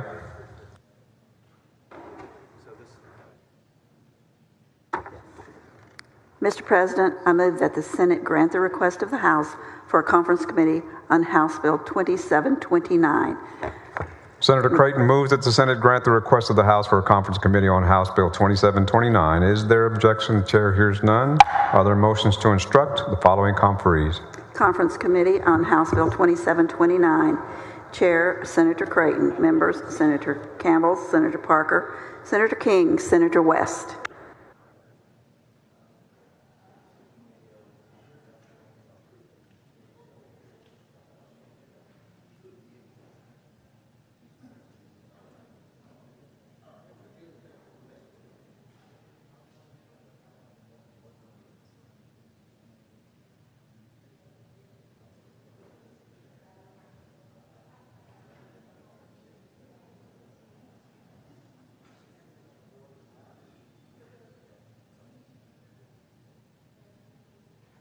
Following motion in writing.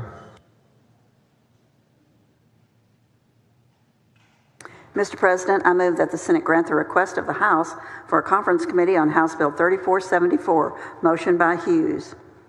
Senator Hughes moves that the Senate grant the request of the House for a conference committee on House Bill 3474. Is there objection? The chair hears none. Are there motions to instruct the following conferees? Conference Committee on House Bill 3474. Chair, Senator Hughes. Members, Senator Huffman, Senator Hancock, Senator West, Senator Creighton.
Following motion in writing.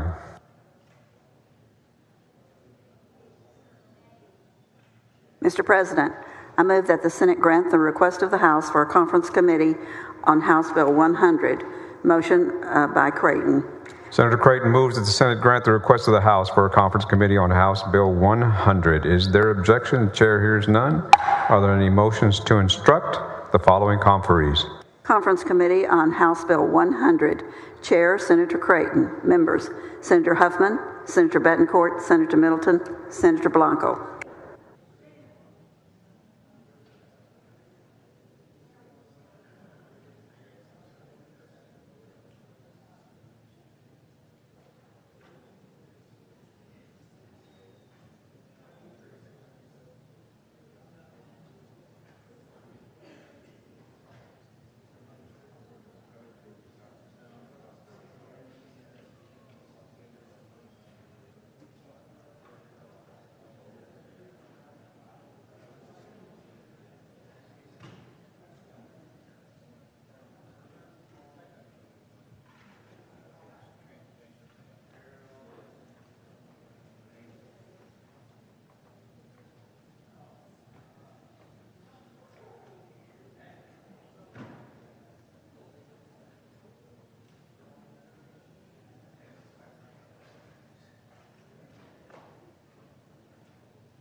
Following motion in writing.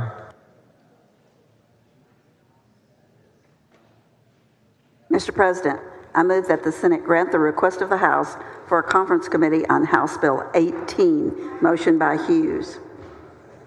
Senator Hughes moves that the Senate grant the request of the House for a conference committee on House Bill 18. Is there objection? Chair hears none.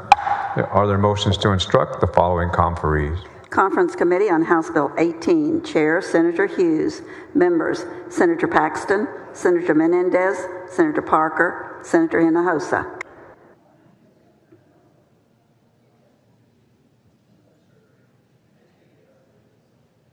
Following motion in writing.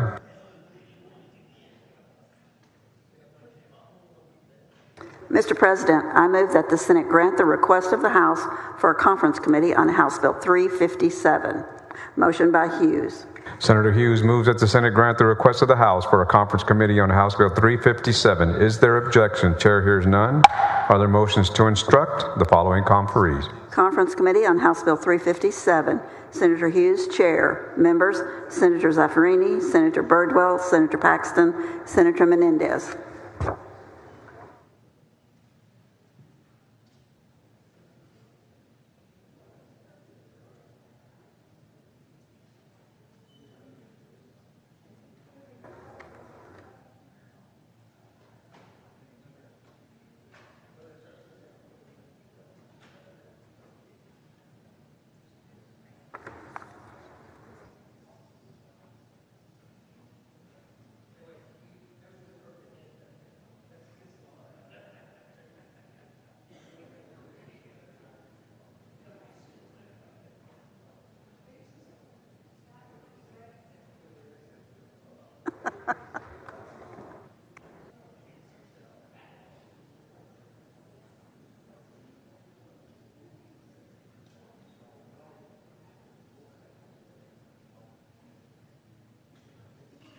Chair lays out the conference committee report on Senate Bill 222. The Secretary read the caption. Conference Committee report on Senate Bill 222 relating to paid leave by certain state employees for the birth or adoption of a child. The chair recognizes Senator Nichols on the conference committee report. I move adoption of the conference committee report on Senate Bill 222. Members, this is the maternity leave. I want to point out that under current law, state employees are granted no paid leave following the birth of a child and must exhaust all and any available sick time, vacation time, and so on. As one of the largest employers in the state of Texas should be a leader in supporting mothers and their babies, including allowing time off in this critical window following birth. So the conference committee report states the following: to be eligible for parental leave benefits, an employee must have worked at least 12 months of state service and at least 1,250 hours during the 12-month period preceding the leave. It authorizes 8 weeks of paid leave following the birth of a child, which was a compromise between 6 weeks in the Senate and 12 weeks in the House. It authorizes 4 weeks paid leave following the adoption, birth with a surrogate, or birth of a child by an employee's spouse. That's a compromise between 2 weeks in the Senate and 12 weeks in the House for the spouses. It aligns eligibility categories with accepted federal legal precedent under Title VII and makes clear that the law does not create a cause of action against the state or confer any employment right. Senator Nichols moves adoption of the conference committee report on Senate Bill 222. The Secretary will call the roll. Alvarado, Betancourt, Birdwell, Blanco, Campbell, Creighton. 31 ayes, no nays. House Bill or Senate Bill 222 is adopted. Can I leave the mic on? Thank you very much. I wanted to point out that this was inspired by my General Counsel, Tina Ojibwe, and her sons, Jack and Lewis. Thank you. Congratulations, Senator.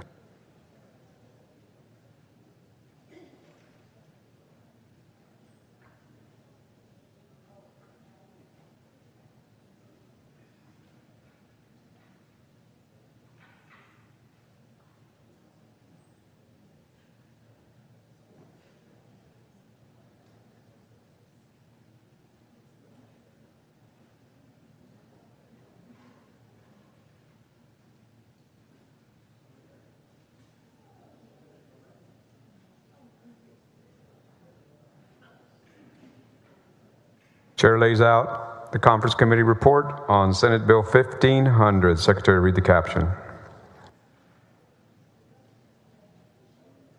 Conference committee report on Senate Bill 1500 relating to powers and duties of navigation districts and the boards of trustees of municipal port facilities. Chair recognizes Senator Nichols on the conference committee report. Thank you, Mr. President. I move adoption of the conference committee report on Senate Bill 1500. Members, this was the Texas Port Association omnibus bill. The differences between the House and the Senate: in the House, there was an amendment put on that would require various studies that included some proprietary information. We took that amendment out, and so the bill now is exactly as it was when it left the Senate. So with that, I move adoption of the conference committee report. Senator Nichols moves the adoption of the conference committee report on Senate Bill 1500. Secretary will call the roll. Alvarado, Betancourt, Birdwell, Blanco, Campbell, 31 ayes, no nays. The conference committee report on Senate Bill 1500 is adopted. Thank you, Mr. President and members.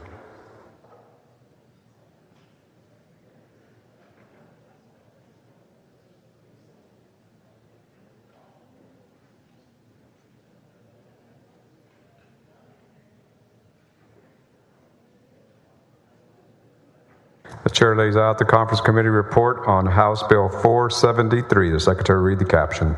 House Bill 473 relating to parental rights regarding a threat assessment of a student conducted by a public school's threat assessment and safe and supportive school team. The chair recognizes Senator Sparks on the conference committee report. Thank you, Mr. President. I move adoption of the conference committee report for the committee substitute for House Bill 473. Members, House Bill 473 was the bill passed that updates the threat assessment and safe and supportive school program that was established by Senate Bill 11 in 2019 to bring parents into the conversation regarding their child. The conference committee removed language pertaining to the notification requirement, but I want to clarify for legislative intent purposes, in no way does this parental notification prevent or delay a threat assessment from happening. The intent of the bill is simply to direct the threat assessment teams to make sure an opportunity has been provided to parents for involvement. It does not require that the parents be involved. It requires them to have been provided the opportunity to do so. Mr. President, I move adoption. Senator Sparks moves the adoption of Conference Committee report on House Bill 473. The Secretary will call the roll. Alvarado, Betancourt, Birdwell, Blanco, Campbell, 31 ayes and no nays. The Conference Committee report for House Bill 473 is adopted. Thank you, Mr. President. Thank you, members.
The following report from the Nominations Committee. The Secretary will read the report.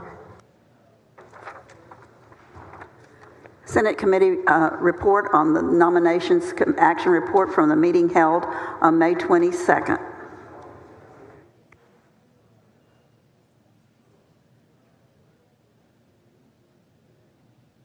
The Chair recognizes Senator Campbell on the report. Thank you, Mr. President and members. The Senate Committee on Nominations action report that was dated May 22nd was placed on your desk yesterday to meet the 24-hour layout rule. These nominees are now eligible to be confirmed by the Senate. Mr. President, I move to confirm the nominees that are listed on the May 22nd Committee action report that is before us now. Are there any requests to sever? Senator Campbell moves that the nominees reported favorably from the Nomination Committee be confirmed. The Secretary will call the roll. Alvarado, Betancourt, Birdwell, Blanco, Campbell. 31 ayes and no nays. The nominees are confirmed. Thank you, Mr. President. Thank you, members.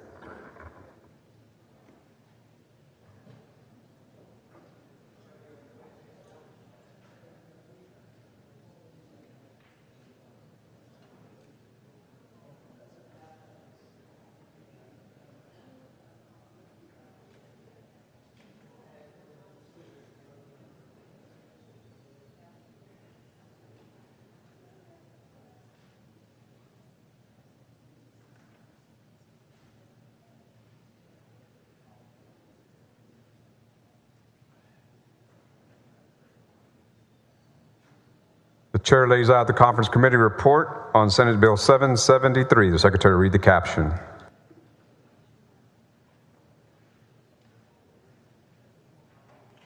Conference Committee report on Senate Bill 773 relating to access to certain investigational drugs, biological products, and devices used in clinical trials by patients with severe chronic diseases.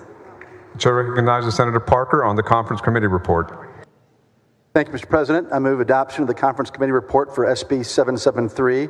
The Conference Committee differs than that of the Senate Bill 773 by specifying that recommendations meet the requirements of this chapter and rules adopted under this chapter.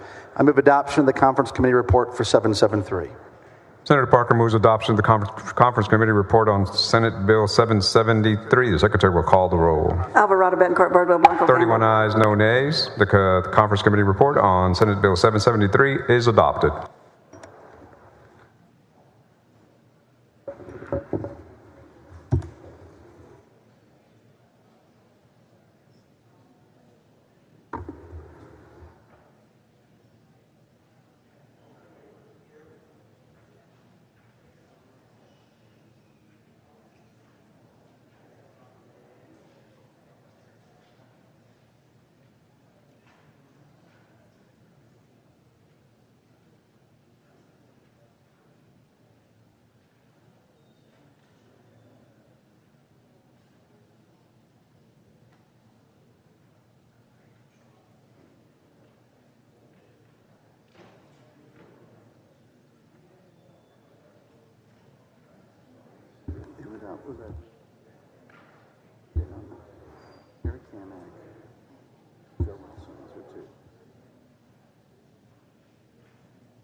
Chair recognizes Senator Springer for a motion to concur on House amendments to Senate Bill 2620. Thank you, Mr. President. I move to concur on the amendments the House added to Senate Bill 2620. What they did is we are moving elections from May to November. They added that the ISD and the hospital as well would be able to go, and therefore saving them money and increasing voter turnout. And with that, Mr. President, I move to concur with the amendments on Senate Bill 2620. Senator Springer moves that the Senate concur on House amendments to Senate Bill 2620. The Secretary will call the roll. Alvarado, Betancourt, Birdwell, Blanco. 31 ayes, no nays. The motion is adopted. Thank you, Mr. President.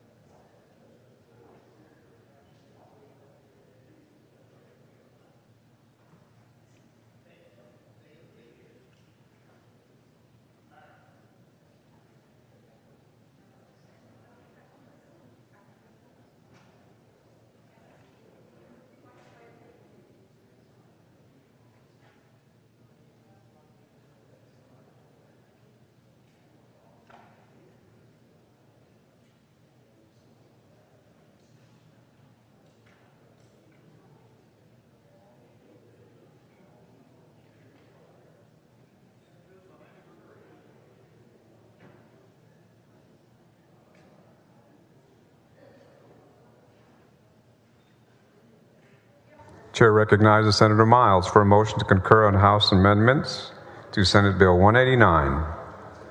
Thank you, Mr. President. Currently, those who own buildings and lease them to group home operators have no requirement to report abuse or neglect occurring in the home. Senate Bill 189, returned by the House, amended to include Senate Bill 187, which created a reporting requirement for employees of unlicensed group homes.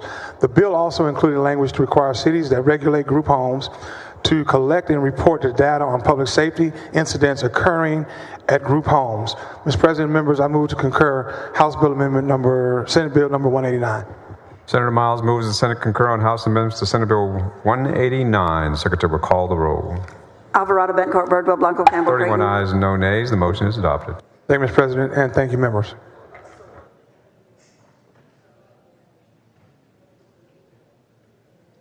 Mr. Doorkeeper. Mr. President, there's a message from the House. Admit the messenger. Mr. President, I'm directed by the House to inform the Senate that the House has taken the following action.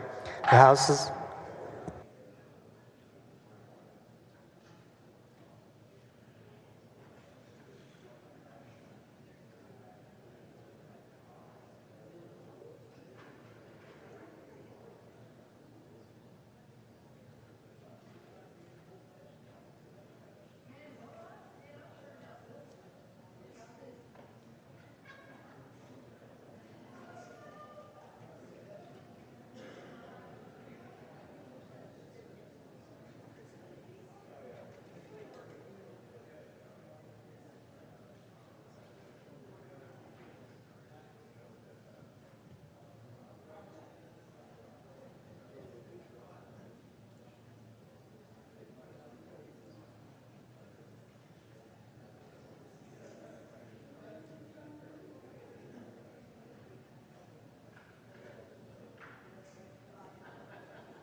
Chair recognizes Senator Blanco for a motion to concur on House amendments to Senate Bill 544.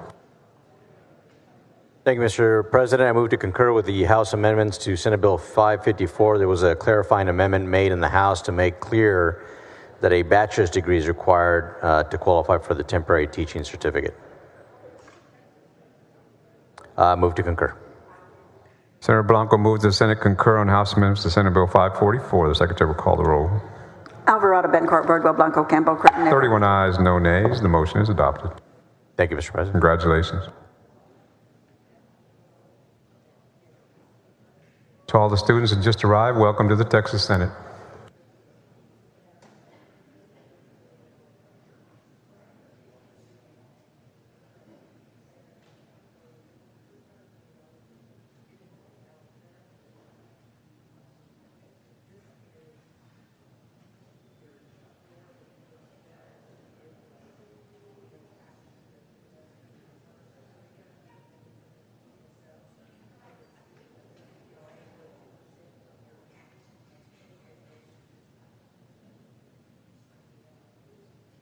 Chair recognizes Senator Campbell for a motion to concur in House amendments to Senate Bill 2370.